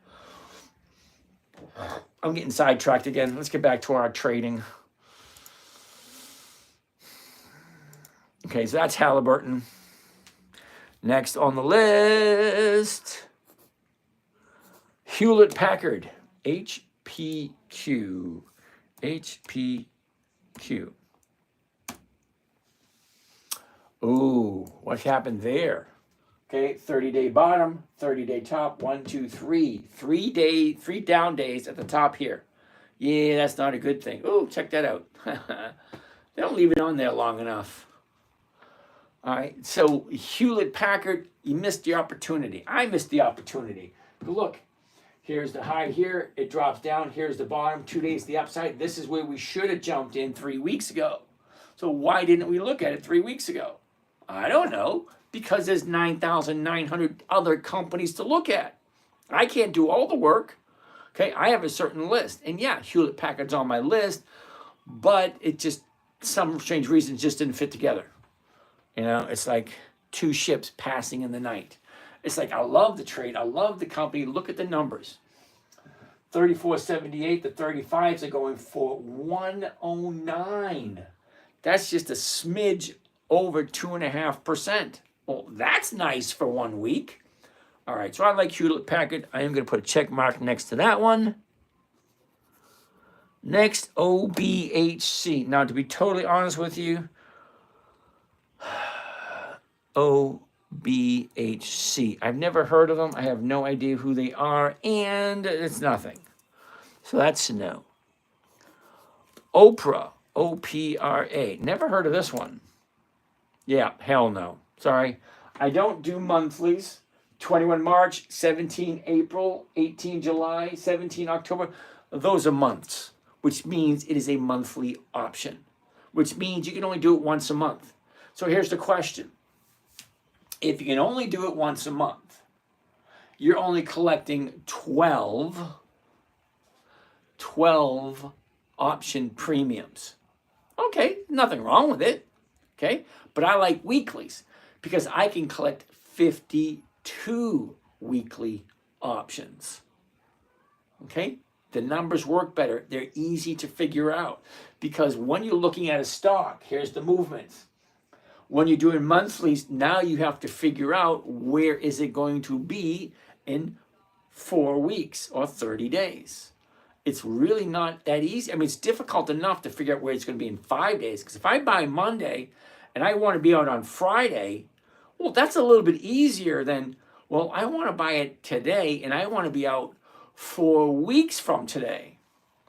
Well, that's not that easy to figure out. All right. Anyway, no to Oprah. Sorry. Grab, G-R-A-B. G-R-A-B. Hell no. Sorry. Look how quick that was. 30-day bottom, 30-day top, 4 days to the downside. Well, you figured that one out. If it's coming down, I don't want to be grabbing something that's falling. I want to wait for it to hit that bottom and bounce back up before I jump in. Not even going to look at the numbers. Just wasting our time. Next on the list, ES. What the heck is ES? ESO. No. Monthly? No. VC. V-I-C-I. V-I-C-I. No. Well, that was quick. So out of all of those, I only got 3 decent ones. All right. Let's take a look at some more questions. Let's go. What do we have over here at YouTube? Chase and Jack. James. I didn't put all my eggs in one basket. Cool beans. Ooh. Kadir wants to take a look at Dollar General. I love Dollar General. Ooh, look at that. Now, remember that when you first take a look at the chart, it should take 3 to 4 seconds. High, low, was, is, where's it going? Up, down, sideways, and up. Look at that movement right there. And look at all the space it has to run. Nice. That actually looks good. But what do the numbers look like? What am I buying it for? 79.47. The closest one's going to be the 79. It's going for 139, but I'm losing 47 cents. You take 47 cents off of this. So I'm walking around with about 80 cents. Okay, that's more than 1%. That works. The 80 is going for 80 cents. So either way, I'm getting 80 cents. Okay, the safer one is 79. More profitable is the 80. However, okay, at 79, the stock doesn't have to do anything. It can stay right where it is. It can go up and it can even come down. Okay, it's at 79.47. It can come down 47 cents and still be profitable as long as it's over 79 on Friday. Okay, so 79 safer, 80 is more profitable. But the 80, the stock has to go up in order for you to get your maximum amount of money and to get back to all cash. Or you can just buy Dollar General and hold on to it. So let's take a look at the chart. A year ago, 138.58. The high of the year, 168.33, and that was in the middle of March last year. Kept dropping, and right here at the end of August, she goes from 122 all the way down to 85. That was a big drop. Now, I remember playing this last year because we saw that drop. I said, oh, hell yeah, I'm going to jump into this thing. So I jumped in right about here, made a little bit of profit here and there, and just kept on following it. Now, I like Dollar General, well, because the numbers just look good. Okay, so last 90 days, remember, looking for 5 things. Ready? Here we go. High, low, where was it? Where is it? Look at the movement. Up, down, up, down, up. Okay, you can't mess that one up. So, it's kind of out of range at the moment, but the 90-day chart looks like a great time to jump in because in the last 3 months, it kind of makes sense. But when you zoom in to the last 30 days, it doesn't make sense anymore. Right there. Okay, here's your 30-day bottom. Now she's shooting up. So it goes from 69 to 79. That's a 10% increase. No. That's a $10 increase. Sorry. So a $10 increase on a $69 stock is right on 12 or 13%. Well, at that price, yeah, there's going to be profit taking. Do I want to buy it at the 30-day high? Nope. Nope. Ain't happening. Sorry. See, I don't play that game because there are too many other safer trades. Now, the one we just looked at was a safer trade. This one, not so much. Okay, but don't get me wrong. I do like Dollar General. Next. Okay, Laura, we already looked at Ford today. Oh, Crypto Legend wants to take a look at Procter and Gamble.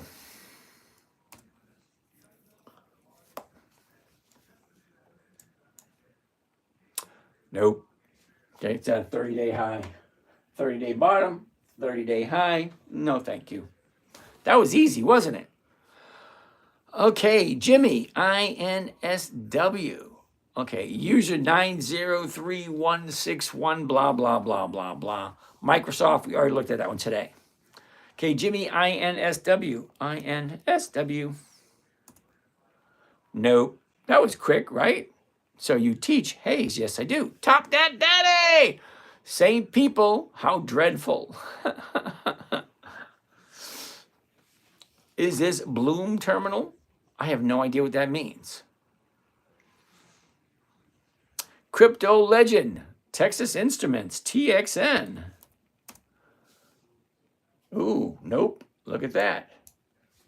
Okay, 30-day bottom, 30-day top. Now she's coming down.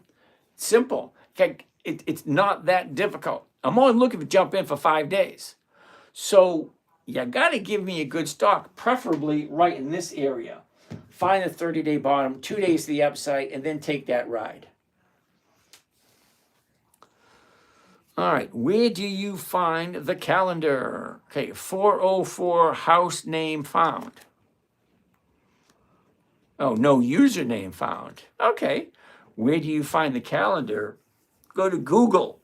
On Google, you enter in a search, Ex-dividend calendar, and a whole bunch of them will pop up. Okay, Jimmy, INSW, we looked at it. It was a no. Sorry, dude. Hey, 86 is in the house. All right. Godric, 86, he's not allowed for any share growth if he writes a colored call, same price as he bought it.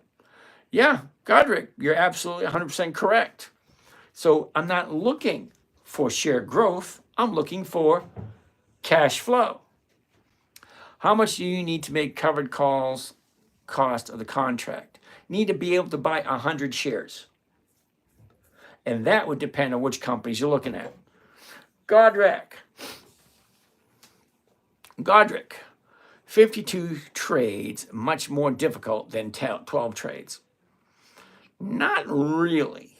But Godric, here's the thing.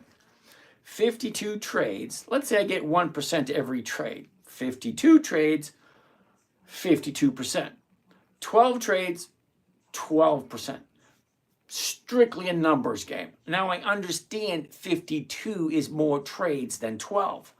However, if I'm getting 1% for every trade, I would prefer to get 52% as opposed to 12%. Okay, at 12%, it'll take me 5 years to double my money. Okay, at 52%, it will take me 14 to 16 months to double my money. So it's always a numbers game. Okay, and I understand. Okay, so a lot of people don't want to spend 5 or 10 minutes looking at their investments.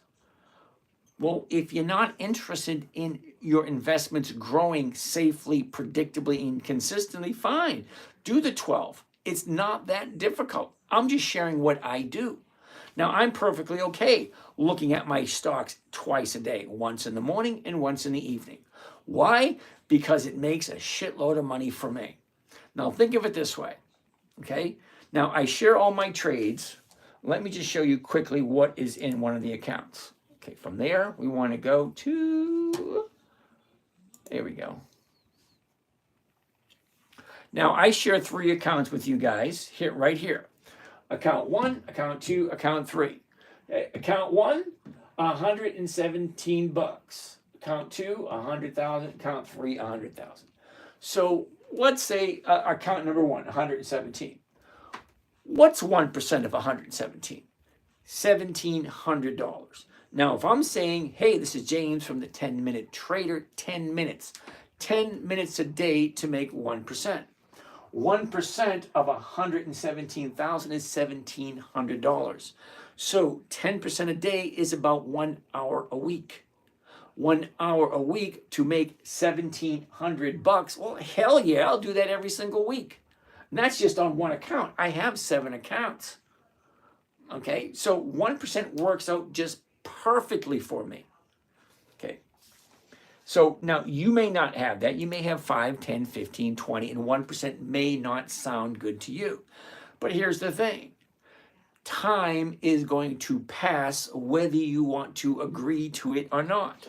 You cannot stop it, and yes, it continues to move forward. So you either use it to your advantage or you ignore it. You want to do 12 trades? Fine, great, no problem. Okay, I like 1% a week. 1% a week requires me to do it every single week. And I'm okay with that. I'm not asking you to change your life. If it doesn't work for you, then don't do it. It's actually that simple.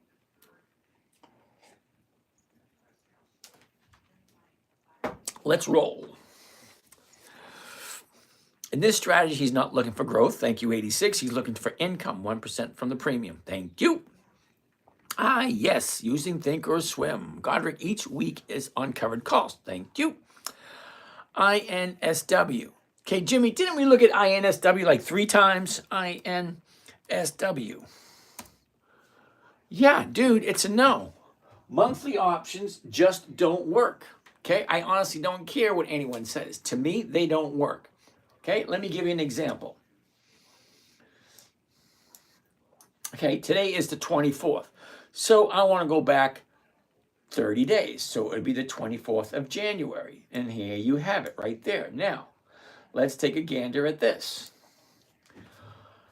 30 days ago, we're at 35.50. Shoots up, pulls back, goes up, pulls back, goes up, pulls back. Here we are right now. Great. Now tell me where it's going to be in 30 days. It's here right now. Where's it going to be in 30 days? Not that easy now, is it? Now, where's it going to be in 5 days? Well, based on this, it looks as if she could continue going down or turn around, go back up. So I like 2 days the upside before I jump in. So I would not jump in here because it's going down. And today is a lower low and a lower high. So definitely go to the downside, not time to buy. But if I was going to, I would ask for a better direction. And I can't get one here.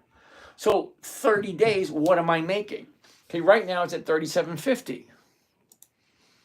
Okay, there is no 37.50, but there is the 35. So, wait a second. See the price? 39.90. Closest one is going to be the 40. So if I buy the 40, okay, if I sell someone the right to buy it from me at 40 and I buy the stock at 39.90, I'm only looking for a 10-cent increase in the next 30 days. Is that possible? Well, yeah, it's possible. But what am I making? I'm making not even 1% because 35 cents is less than 1% of 40 bucks. And that, my friend, is for 4 weeks. Okay, that's not 1% a week. That is not even 0.25% a week. So with this one here, yeah, I'll make 1% per month. That's 12% per year. Well, if that works for you, great. But it doesn't work for me. I want 1% a week. I want, here we go, Macy's. Oops, hold on. Macy's, one of my favorite stocks. Okay, so Macy's is at 15 right now, 14.96. All right. Okay, 15, the 15 is going for 28 cents. That's more than 1%. Okay, where's it going? Well, it looks as if she's coming down. But even still, I'd still buy Macy's and sell 15s against it because it's consistently profitable for me if I do it in a certain manner. And I do it in a certain manner. And I look at my stock, my account twice a day. Once in the morning with a paid morning trading group. We got a bunch of us to get together and that are all like-minded people that want to be able to get a safe, simple, predictable, consistent 1% per week. And that's our main focus.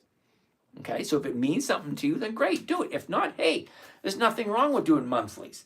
There's nothing wrong with doing whatever you think works best for you. I'm just sharing what works for me. And what works for me is simple, safe, predictable, consistent 1% per week, which means I buy a good quality stock. I like Macy's. They've been around for over 100 years. If I buy it now at $15.10, sell it to someone at 15, I can collect 28 cents, which is more than 1%. Well, more than 1% every single week. Well, that's over 50% per year. Well, that works for me. All right, let's keep on going. Khalid wants to do Intel. Now, I love Intel, and I actually sold my Intel last week. Reason being I sold it because that's what I do. I buy and I sell. Because look what happened. I bought down here, and she jumped up. Well, yeah, once the gravy train is done and over with, you get rid of it. Now, I'm going to show you what I mean by that. Okay, so first and foremost, here's the high, here's the low, here's where it was, here's where it is. Look at the movement. Up, down, sideways, up, down, sideways, and then up. So the last few weeks, nice shot up. Well, let's take a closer look. Now, currently, the 2450s are going for 59 cents. That's more than 2% for Intel. But here's a minor issue with Intel. Are you ready? Let's move this way. A year ago, we're at 43. The high of the year was back in the beginning of March, and that was 46.70. That's the high of the year. Now, from there, she drops to the bottom of the year, and that was 1846, and that was the beginning of September. Okay, high, low, where was it? Where is it? Look at the movement. Down, up, down, up, down, up, down. Okay, so I bought it around here a couple months ago. Okay, and then as she dropped, I sold covered calls against it every single week. And then this past week, she was at right here, this area, and then she shot way up. And I was still making profits off of it. But once it reached its peak, it started to drop back down, and it didn't make sense for me to hold on to it. But here's the thing. As soon as this thing drops back down to this trading range again, yeah, I'm going to buy it again and make my 1% or my 2%, because I make 2% off of Intel. Now, my average is 1.2% per week. Well, that's nice, but my goal is only 1% per week. Well, that works for me. All right, next, here we go. So Intel is going to be a no. Sorry, the numbers just don't work. Occidental Petroleum, Mark, OXY. OXY. Okay, not that difficult. High, low, where was it? Where is it? Where is it going? Up, down, up, down, up, down. So the 50 is going for 59. That's more than 1%. But look what's happening here. Okay, here's our 30-day bottom. Shoots up to the 30-day high. And what happens on a 30-day high? Profit taking. And when profit starts taking, it starts to come down. So it'll come down to a certain point, hit a bottom. Same thing here. Look, it comes down, hits a bottom, turns around, goes back up, gets too high, profit taking, comes back down again. It's actually that simple. All right, no to Occidental Petroleum. I'll write it down for next week because the numbers look okay.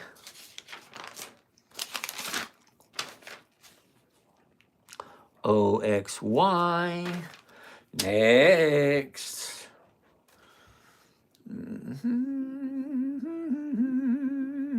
Oh, Anise, how do you read the candle? Oh my goodness. Okay, so Anise, the candle. Okay, this is the candles right here. Let me show you. It's relatively simple.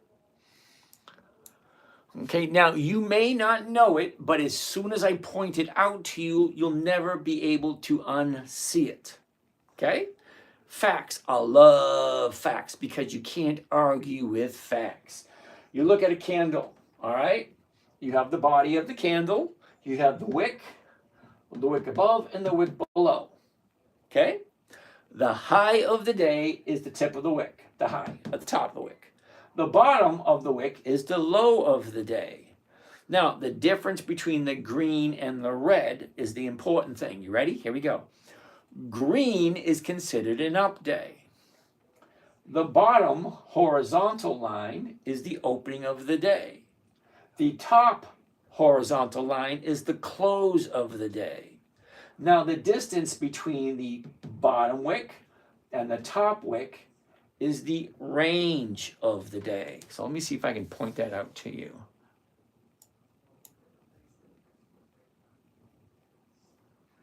All right. See these numbers right up here? Okay, you might not be able to see them on your phone or your iPad, but if you have a big screen TV, okay, go into the other room, throw on the television set, sit there and look at the numbers right up here. Let me show them to you. Okay, O, opening of the day. H, high of the day. L, low of the day. C, close of the day. R is the range of the day. Now, what does the range of the day mean? Well, the distance between the high and the low is the range. Okay, now the red line, the red candle. The top of the red candle, horizontal line at the top, is the opening price. The bottom of the candle is the closing price. So that's 5 things you're going to see when you look at any candle. Okay, top of the wick, high of the day. Bottom of the wick, low of the day. Now, whether it's red or green, okay, one vertical line, horizontal line is the opening, and one horizontal line is the close. And the distance between the top and the bottom is the range. So, open, high, low, close, range. 5 things you're looking for. That's how you read candles. Alrighty. Next. He's writing calls in the money. Well, Godric, it depends. But you're right. Had a plus 40K day today on NASDAQ. Had top gainers on biotechs. Cheese, cool beans, Godric. Cheese, do you write a lot of calls? Okay. Opinion on Palantir. Nope. No dividends. No thank you. No consistency and profitability. No thank you.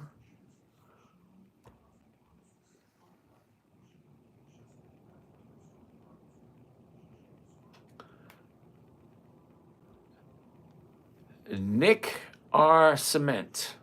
Nicker Cement. Okay. What do you think of, is that Thinkorswim platform you're using? Yep, it is. Where do you find the calendar? Okay, you find that on Google, right, in a search. Again, please, Aziz, AZO. AutoZone, AZO, is that right? AutoZone? AZO. AutoZone, yay, no. Yay, no. Monthly, I don't do monthlies, the numbers just don't work. I don't know how many times I gotta say it. No to the monthly optionable stocks. It's not worth my time, not worth my effort. There's 9,936 different companies out there. Why would I want to look at AutoZone if it doesn't fit? Okay, I only look at about 300. Now I'm looking for companies such as Dividend Kings, Dividend Aristocrats, Dividend Champions, Dividend Contenders, Warren Buffett. I like 5 for some strange reason. Okay, those are the 5 lists I like. Over 300 companies that are consistently profitable. Simple, right to the point. AZO, no. Chasing Jack. I still have stocks from my old strategy, but I'm almost 70% on this strategy on a $32,000 profit portfolio. All right, Jack, cool beans. Looking for 100% in a couple of weeks. Cool beans. TikTok dude. Why the 20-year rule? Now, Sebastian, that's just my rule. Okay, that's what I like. I'm 61 years old. I don't like to take risks anymore. I did that as a young lad. I'm no longer a young lad. I'm finally coming to the realization that I'm not 20 years old. Not 20 years old anymore. Certain things work when you're 20. Certain things work when you're 30, 40, and 50.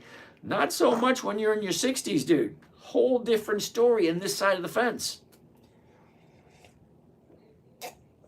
So my 20-year rule is 20 years of profitability. Stock market has been around for 400 years. I don't think 20 years of profitability is too much to ask, especially when there's over 300 companies that have 20 years or more of consistent profitability. I can't look at all of them. What do you think of Mode? TikToker. Mode, M-O-D-E. I never heard of it. But let's take a look. M-O-D-E. We can't find that symbol. Okay? We can't find this symbol. No. Sorry. HGTX. Okay. Jack's working perfectly good for you. All righty. HGTX, 300,000 better off in an annuity or dividend stocks. Well, let me think of it this way. Do you know, because I'm showing you how to get 1% every week, which comes to 50% a year on a $300,000 account. That's $150,000 or $3,000 a week. Okay, great, awesome. Now explain to me, because I'm sure there's a bunch of people here in the audience that want to know what annuity and what dividend stocks actually give more than 30% per year. Because if I could take my money and put it in and get 30% per year, no, I'd still like the 50% per year. Terribly sorry. Okay, but no annuity pays more than 20%. Not that I know of. And there's no dividend stocks that pay 20% a year or more. You do shares? Yep. Do you dabble with options and futures? Options, yes. Futures, no. No, I did futures years ago. Okay. Limitless. He does covered calls on dividend stocks. Thank you. Wow. Thanks. Yes. Wow. And for dividends, then resell it as an option for a call. Yep. On the right side of the screen, which numbers is it you look for and why? Jay will. The right side of the screen. Well, let's find a stock first. That would be that side. What numbers am I looking for and why? All right, well, here we go. Don't. All right. First and foremost, here's the numbers that you're looking at. Okay? Now, way up here in the top is the stock symbol. Okay? This is the current price or the closing price, $14.96. Okay? Underneath that, this is the information just on the stock itself. Okay, what was the opening price? $15.03. What was the high of the day? $15.47. Oh, what was the low of the day? $14.93. And what did it close? What was the closing order? The last trade of the day, $14.96. How many shares traded today? 5,251,000 and change. Okay, and what is the difference between yesterday and today? -1 penny. That's all the numbers. Okay, that is just the stock information. The bid and the ask, well, if I'm going to be selling, I'm collecting $14.96. If I'm going to be buying, I'm going to be paying $15.10. These numbers here are all the stock numbers. What do they mean? Absolutely nothing. Okay, what am I buying it for? What can I sell it for? Okay? Every tidbit of information, every single line adds a new dimension to the story or to the overall picture. What are we looking at? We're looking at Macy's. What information do we have here in front of us? Well, we're looking at the current stock price. That's it, just the current stock price. Okay, you can't really make up your mind just by looking at the current stock price. You need more information. That's why we have the chart. Okay, first and foremost, this is a 1 year chart. The chart is 1 year. So this is today, right here, 1496. See, same number, 1496. The closing price today. This is one whole year, all the way back a year ago. Okay, February 25th, 2024. February 25th, 2025. That's one whole year. The high, the low, the open, the close, blah, blah, blah, blah, blah. All the information is there.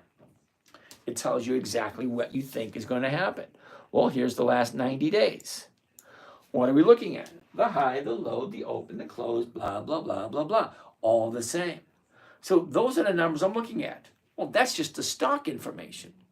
So if I buy the stock, well, I have a couple options. I can keep it and just hold on to it and hope it goes up. That's capital appreciation. That's not what I want to do because there's no consistency there. There's no predictability there. So for me, that's no. I like consistency, predictability, safety, and profitability.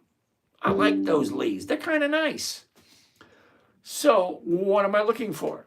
I'm looking for a pattern. When and why and how and should I buy this current stock? Well, here's the high, here's the low, here's where it was, here's where it is. What direction is it going?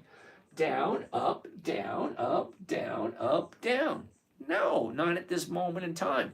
What does it normally do this time of year? For that, we need the seasonality. Now, what's the seasonality? We all know what seasonality is.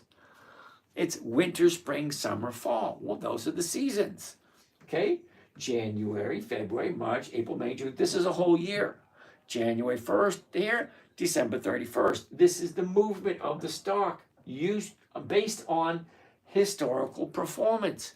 I have it set for 10 years.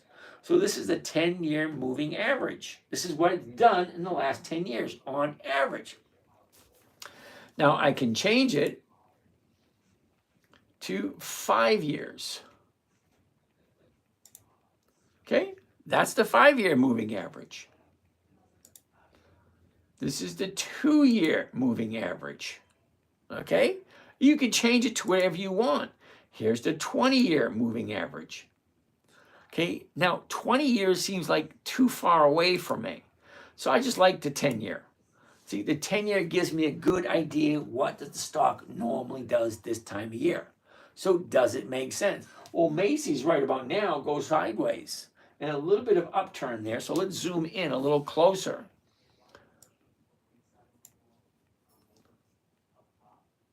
Okay, so here we are with Macy's right now. This blue dot represents today. See, the blue line is this year. The blue dot is today. The red line is 10 years of information. And look at it. It has a tendency to go up a little bit. Before the middle of March, she starts to come back down again. So I like Macy's at this time of year. So it's all about the numbers. So what other numbers am I looking for? Okay, now, this is the stock information. Now I'm going to show you the option information or the option chain. Okay, here's the months of expiration. 28 February, that's this Friday. 7 March, that's next Friday. 14 March, that's 2 Fridays away. 21 March, 3 Fridays away. 28 March, 4 Fridays away, so on and so forth. Every single week, I can do a covered call on this stock. And if I make 1 or 2% every single week, that's 50% to 100% every year. Well, unfortunately, you got to invest 5 or 10 minutes a day. Is it worth it to you?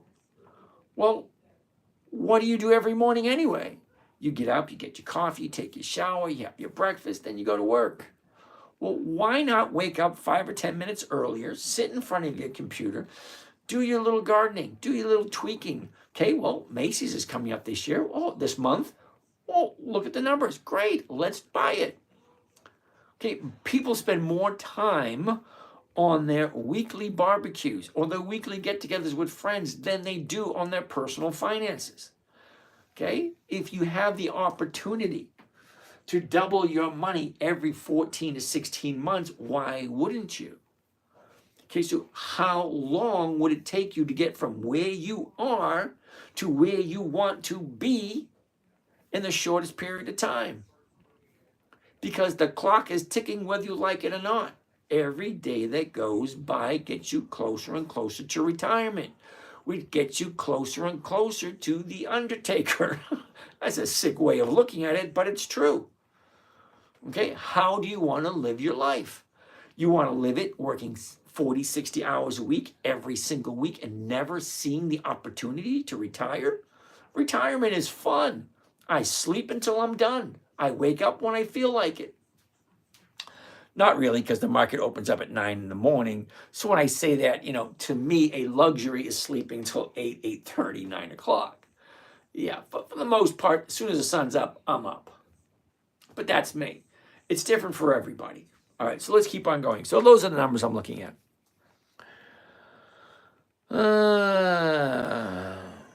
Carrie M. Murray wants to take a look at Broadcom. Broadcom. What's the ticker symbol for Broadcom?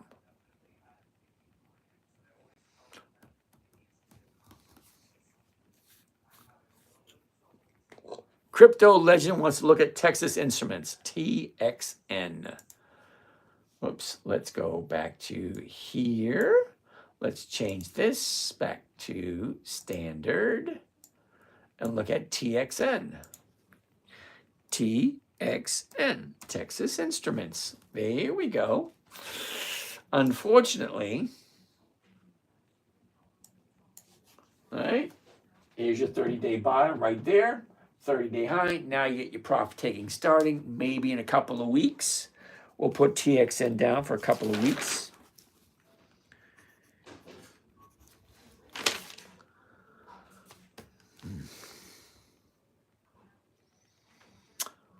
Okay. Sino, I appreciate that you helped me out a lot.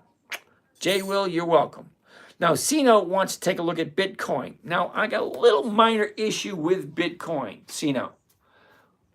It's not a dividend stock, so why am I looking at it? It has no weekly options, so why am I looking at it? Cryptocurrency is nice, fine, and dandy, but it has no historical performance behind it. Top Daddy wants to look at Smuckers, SJM.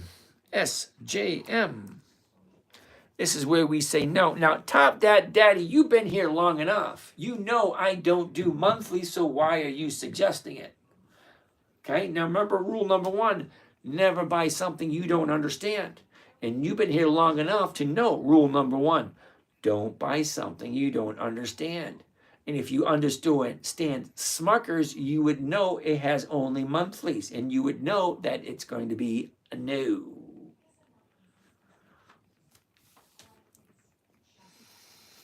Tim, dividend stocks are not safe. Thank you, Tim. I appreciate your input. King Fisherwood, rip off the Band-Aid. I don't have a Band-Aid, dude, but thank you for that. Appreciate you helped me out a lot. Jay Will, alrighty. Tafisco, good evening, sir, to you too. How about Walgreens? King Fisherwood, Walgreens, WBA. Now, I do have some Walgreens, just to let you know. Look at the numbers. All right, Walgreens, here we go. High, a low. Where was it? Where is it? Look at the movement. Down, sideways, up, down, up. 10.95. The 11's going for 23. That's more than 2%. But the question that's lingering in your head should be, does it make sense? That's question number 1. Question number 2 should be, do I like Walgreens? If you don't like Walgreens, if you don't understand it, if it's not something you can picture yourself buying and owning and holding on to, don't buy it. if you cannot see yourself buying, owning, and holding until it hits your target every single week, selling a covered call against it. See, if I buy it at 10.95, my target would be 11. So this week I would sell somebody the rights to buy it from me at 11, collect 23 cents a share, which is more than 2%. And we all know that 2% every single week is more than 100% at the end of the year. Well, why the hell not? Well, the only thing I can come up with is you don't like Walgreens. And there's nothing wrong with not liking Walgreens. If you don't like it, don't do it. It's that easy. I'm not making suggestions. I'm not making recommendations. All I'm saying is Walgreens, WBA. Well, that's factual. That's the ticker symbol for Walgreens. Well, here's the numbers. The last trade, the open, the high, the low, the close, how much volume there was, what's the current prices, blah, blah, blah. All that stuff is factual information. You can get it from any financial website anywhere. I just happen to use Thinkorswim, which is owned by Charles Schwab. Now, the high, 22, the low, 8. That is more than a 50% drop. Okay, and now at that 10.82. Either it makes sense or it doesn't. But here's the thing. Let's actually do a trade with Walgreens. Hold on. All right. A year ago, 21.33. The high of the year, 22. The bottom was back in late November, 8.11. Now look at this. The 24th, okay? Here's the last 30 days. Okay, 30 days ago, we're at 12. We drop down here, shoot up, pull back, and now we're going back up again. Well, yeah, but I like 2 days to the upside. Now, today was a good update. I would like to see tomorrow being another good update, or, well, I already own some, so would I dollar cost average down? No, because I jumped in at 9.50 or somewhere in this area. And I sold some of the rights to buy it from me at 10. Well, now it's at 10.82. So, yeah, maybe I'm thinking, do I want to roll it forward, pick up a little bit more money next week, and then let it go once it gets up to around 12? Well, maybe I will, maybe I won't. Maybe I'll let it go this week. It all depends on what the numbers are. Now, Mondays, I usually buy all my stocks. I love Mondays because Monday, I have a big fat chunk of money that I need to spend. And when I spend it, well, I get 1% every week. So you can imagine 1% of whatever you have, let's say you get 50,000. Well, 1% of 50,000 is $500. And it takes you 5 minutes to make that $500. Well, it's not that difficult. High, low, where was it, where is it? What's the direction? Down, up, down, up. Okay, great. It's going up. Wonderful. Okay, 10.95. I buy it at 10.95. I sell it at 11, which is more than I paid for it. For that, I'm picking up 23 cents. That's 2%. 2% every single week comes to over 100% per year. Well, it either makes sense or it doesn't. Numbers don't lie. 1 plus 1 is going to equal 2 no matter what country I was going to say what planet you come from, because it's universal. 1 and 1 equals 2 no matter where you come from. Okay, so that makes sense. So if I'm buying it 10.95, I'm selling at 11, and I'm collecting 23, that's more than 2%. So let's take a look at the numbers. Let's get rid of this. Let's change this from single to covered stock. And we like the 11. The 11's right there. And let's do one contract so we don't scare people away with the big numbers. Now, a difference between a market order and a limit order. A limit order could sit on the screen of the market maker all day, but a market order will get filled first thing in the morning, 9:30 a.m. Now, limit order can sit all day. But when I enter into a trade, when I enter for the first time, I always do market orders because I want it filled instantaneously. But here's the thing. I get what I get and that's it. I can't choose. But I don't mind because I already know what I'm going to make. Now remember when I said simple, safe, predictable, and consistent? Well, predictable is telling me exactly what I'm making before I even do the trade. So this trade is going to make me $42 per contract. One contract, 42, two contracts, 84, so on and so forth. All right, so take up my calculator. Here we go. Profit, 42 bucks. How much is it costing me? $1,058.66. $1,058.66. It comes to a grand total of, holy shit, 3.9%. Well, 3.9% is close to 200% for the end of the year. But how often do you going to get 3.9%? I don't get 3.9% all the time. Now, I do get it maybe once or twice a month. Okay, that works for me. On average, it's about 1.2%, 1.3% every single week. Well, that's over 60, 70% per year, which is okay for me. I don't like telling people I make more than 50% per year because they always give me that weird look. It is what it is. The numbers don't lie. All right, so let's keep on going. So I'm going to write Walgreens down for tomorrow.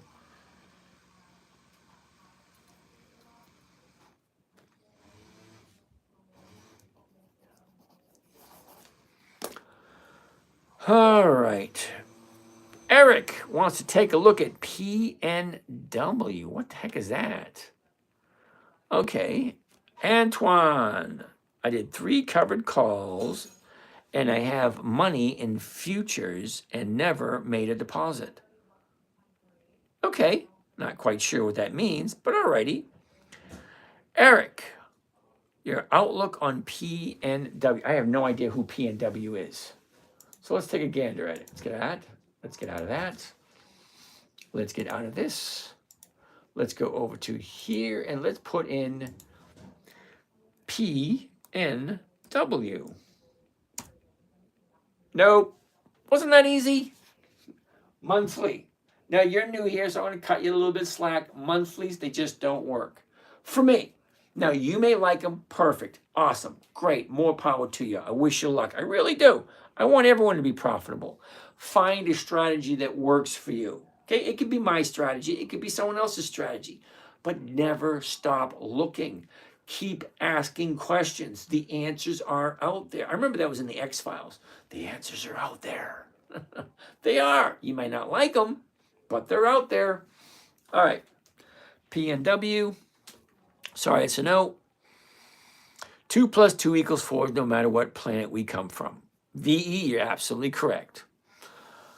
All right, we just looked at Walgreens. Carla Murray, AGO.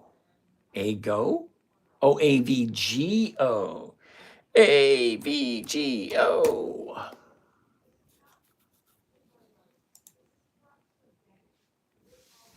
All right, I'm going to say no to AVGO only because look at this. The last 2 weeks, down, down, down, down, down.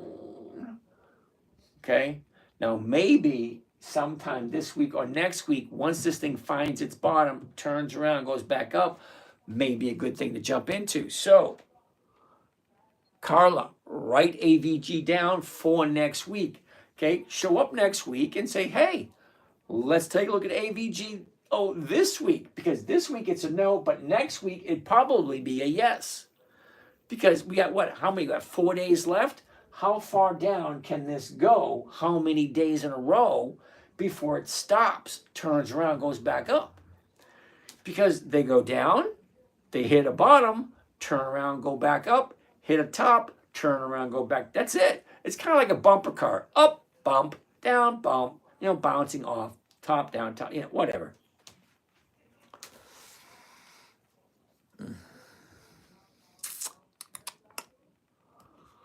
All right. Top Dat Baby. Top Dat Baby. ADM. ADM. Archer Daniel Midland. ADM. ADM. Uh-oh. ADM. Ooh, I like this one. See that? Not even 3 seconds. High, low, was, is. Look at the direction. Up, sideways, down, and then up. Look at this area. Nice. That looks good. However, let's check the numbers. Is it financially sound to do this trade? Now, 48.63, we're going to look at the 49s. The 49s going from 25 cents to 35 cents. Do you know what that means? That means we should be looking at the 48.50s. Look at the fact the last trade was 48.40. So the next one should be 48.50, which is 45 to 60, which is just about 1%. If you like ADM, Archer Daniel Midland. Okay, so let's take a look. A year ago, 53, shoots up to the high at 66.08, and that was in the middle of July. So from the middle of July, look at the last 90 days. Again, 5 things. Ready? Here we go. Here they are. High and low. Where was it? Where is it? Look at this. Up, down, up, down, up. That looks good. Look at the last 30 days.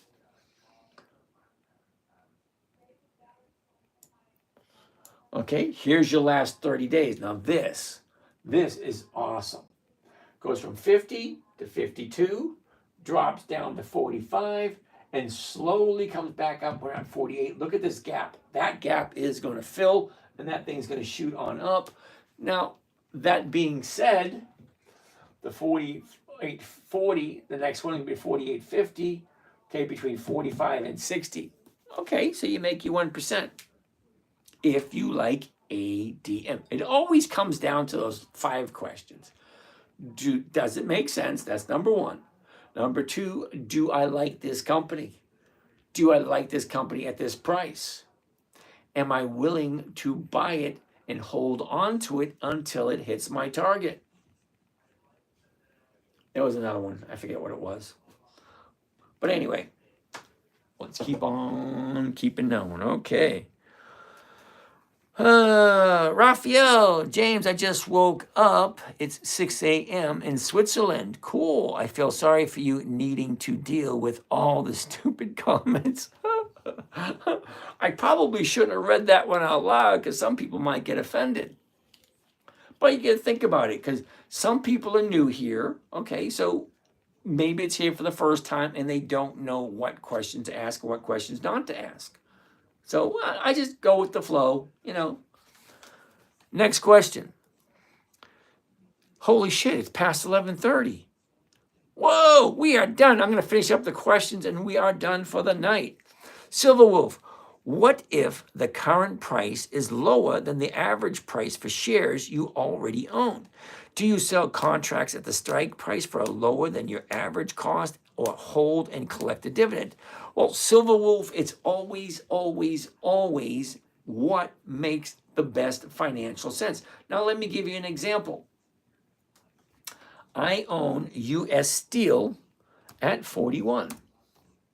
Okay? I do. 41 is the price. Look at where it is now, 37. 41 is up here, and I bought it back in December. Okay, right there. Let me zoom in a little bit closer, you get a better idea. But let me explain to you.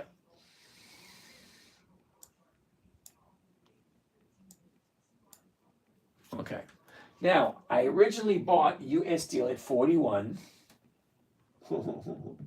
back in November.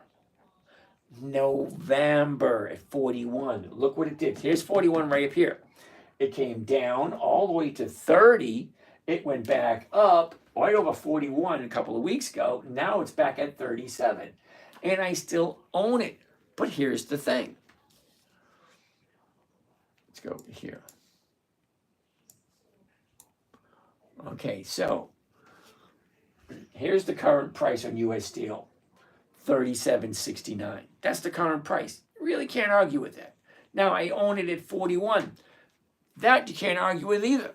Now, the 41 is not even on this strike price. So let's take a look at where's the 41. All right. Here's the 41 right here. Here's the current price, or at the money, Because you have what's called ATM, ITM, and OTM. Well, let me explain.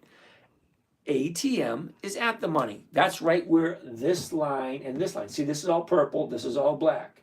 Where the two meet is at the money, because that's where the stock price is. 37.76, right here, at the money, where this line is. In the money, well, that's here. Out of the money, well, that's here.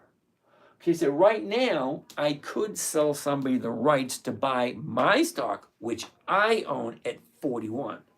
I think it's 41.25 I own it at. But the 41s are going for 6 cents a share. That doesn't make sense to me.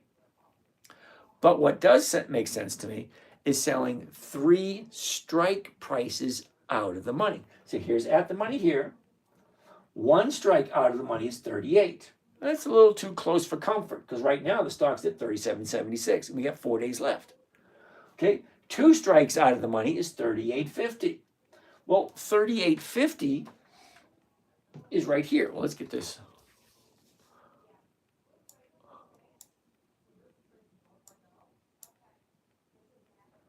Okay, 38.50 is right there. Okay, 38.50. Still a little too close for me. 3 strikes out of the money. Okay, 39.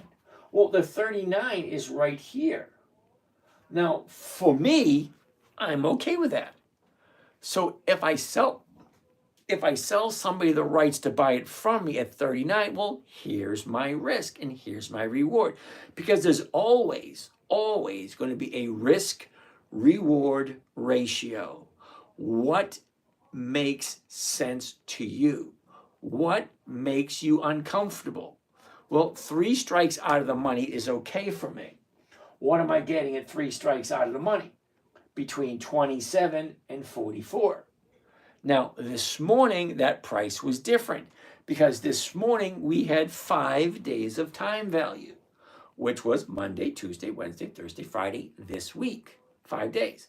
Well, now that Monday is gone, we have 4 days of time value left. But if I sell somebody the rights to buy it from me at 39, I can pick up 27 cents a share. Now, I know that's not 1%, but here's the thing. If I collect that every single week, let's do the math. I like math. It is what it is. All right, so right now the 39 is going for 27 cents a share. Okay, so 27 cents a share currently. And what was my stock price? My stock price was 41.25. 41.25. Well, that comes to a grand total of 0.65, a little bit more than 0.5% this week. But here's the thing. I multiply that times 52 because there's more than 52 weeks in a year. So that brings me to 34% per year. And I'm not collecting 1%. 3 strikes out of the money. Now, don't get me wrong, when I first bought US Steel, I was getting 3, 4, 5, 6% every single week. Well, now I'm only getting a little over 0.5%. But that still comes to 34% per year. Okay, so the numbers add up over the year. And I get to collect the dividends. So I get the dividends and the premiums. And I will continue collecting the dividends, and I will continue collecting the premiums until this damn thing goes back up to over 41.25, and I can sell it for what I paid for it. Other than that, I'm going to write a covered call every single week. Okay, so no more examples, no more charts. We're just going to answer questions, and that's going to be it. Okay? Okay, Silver Wolf answered your question. Okay, thanks. That's what I thought. And then just roll it if you need to. Silver Wolf, you've been here long enough. You're right on the ball. If it gets close. If I sell somebody the rights to buy it from me at 39 and this thing gets a little close to 39, I can roll it forward. Or if Friday comes and she's below 39, that will expire worthless. And then next week, I pick another covered call to write against my U.S. Steel position. I have no intention whatsoever of selling at a loss. I will hold on to it till the day I die and collect a weekly option every single week until it goes over 41.25 and I can get out at a profit. Terribly sorry. I'm stubborn as a mule. I refuse to take a loss if I don't have to. All right. Like I said, it's past 11:30. Let's finish this up. ADM, we just looked at, can I explain the roll strategy? Papa Laus. Yes, I can. Here we go. Okay, the roll strategy. Basically, when you buy a stock, you own it until the day you sell it. Now, the stock options, you're just selling somebody the opportunity. Okay, so go back to the U.S. Steel. So I own U.S. Steel at 41. I'm selling this week somebody the opportunity to buy it from me at 39. Okay? They're going to pay me between 27 cents per share and 44 cents per share. So it could be any number between those two. Okay, those are facts. That's just what it is. Now, the person who buys it from me has the right, but not the obligation to buy it from me if he or she wants to between now and expiration come Friday afternoon. Well, alrighty then. But here's the thing. If it is below 39 come Friday, the option is going to expire worthless. And then I get to do it all over again next Monday, every single week. Now, I've got as high as 8% from U.S. Steel when I first bought it. And then I got as low as 0.5%, okay, which is probably this week. Okay, so let's keep on going. Okay, quantum antenna, MPLX, we're going to have to do that tomorrow. HIMS, we already looked at today. Zeta, Big Marty, dude, nice to see you again. Have a nice night. Thank you. Lay, you're welcome. I'm about ready to give up as soon as I get these last ones done. They may be stupid, but at least they are learning. Now, Devinator, I get what you're saying. I'm just reading what you say and reacting to it. Okay, everybody's learning. Lindarella, good evening and how are you? I'm just getting ready to leave. Garrett, do you have any recommendations for websites to view charts? Yeah, Yahoo Finance, Google Finance, or NYSE, New York Stock Exchange. All right, Devinator, thank you so much. Wrote down what I learned and now how to move forward. Cool beans. Well, you can always join us in the morning trading group. You know, you can actually get and watch live trades if you want to. Now, I'm not trying to sell anyone anything, but I'm just saying. Okay? Jay Moore, how are you today? So if it expires worthless on Friday, you lose nothing. Well, absolutely correct. That's exactly why. Now, Jay Moore, 80% of all stock options expire worthless. That's why I don't buy options. I don't want to be on that 20% side. I want to be on the 80% side. I want to sell options, let them expire worthless, do the same thing again next week, and just keep on doing it until the stock goes above 41.25. I'm using U.S. Steel as the example because I own some U.S. Steel at 41.25. Okay, so until it hits 41.25, I will write a covered call every single week and collect something every week. I will rewatch on YouTube. All right, Lindarella, you have a great night. And that's it for all the questions. Jay Moore, glad you liked it. And I'll see you again tomorrow. I see you. You keep coming back. I'm really good with names. Okay, so I see you in the audience every once in a while. So that being said, you guys have a great night. Over here on Facebook, see you later. Over here on Instagram, bye y'all. And over here on TikTok, you guys have a great night and see you again tomorrow. And over here on YouTube, you guys have a great night also. And the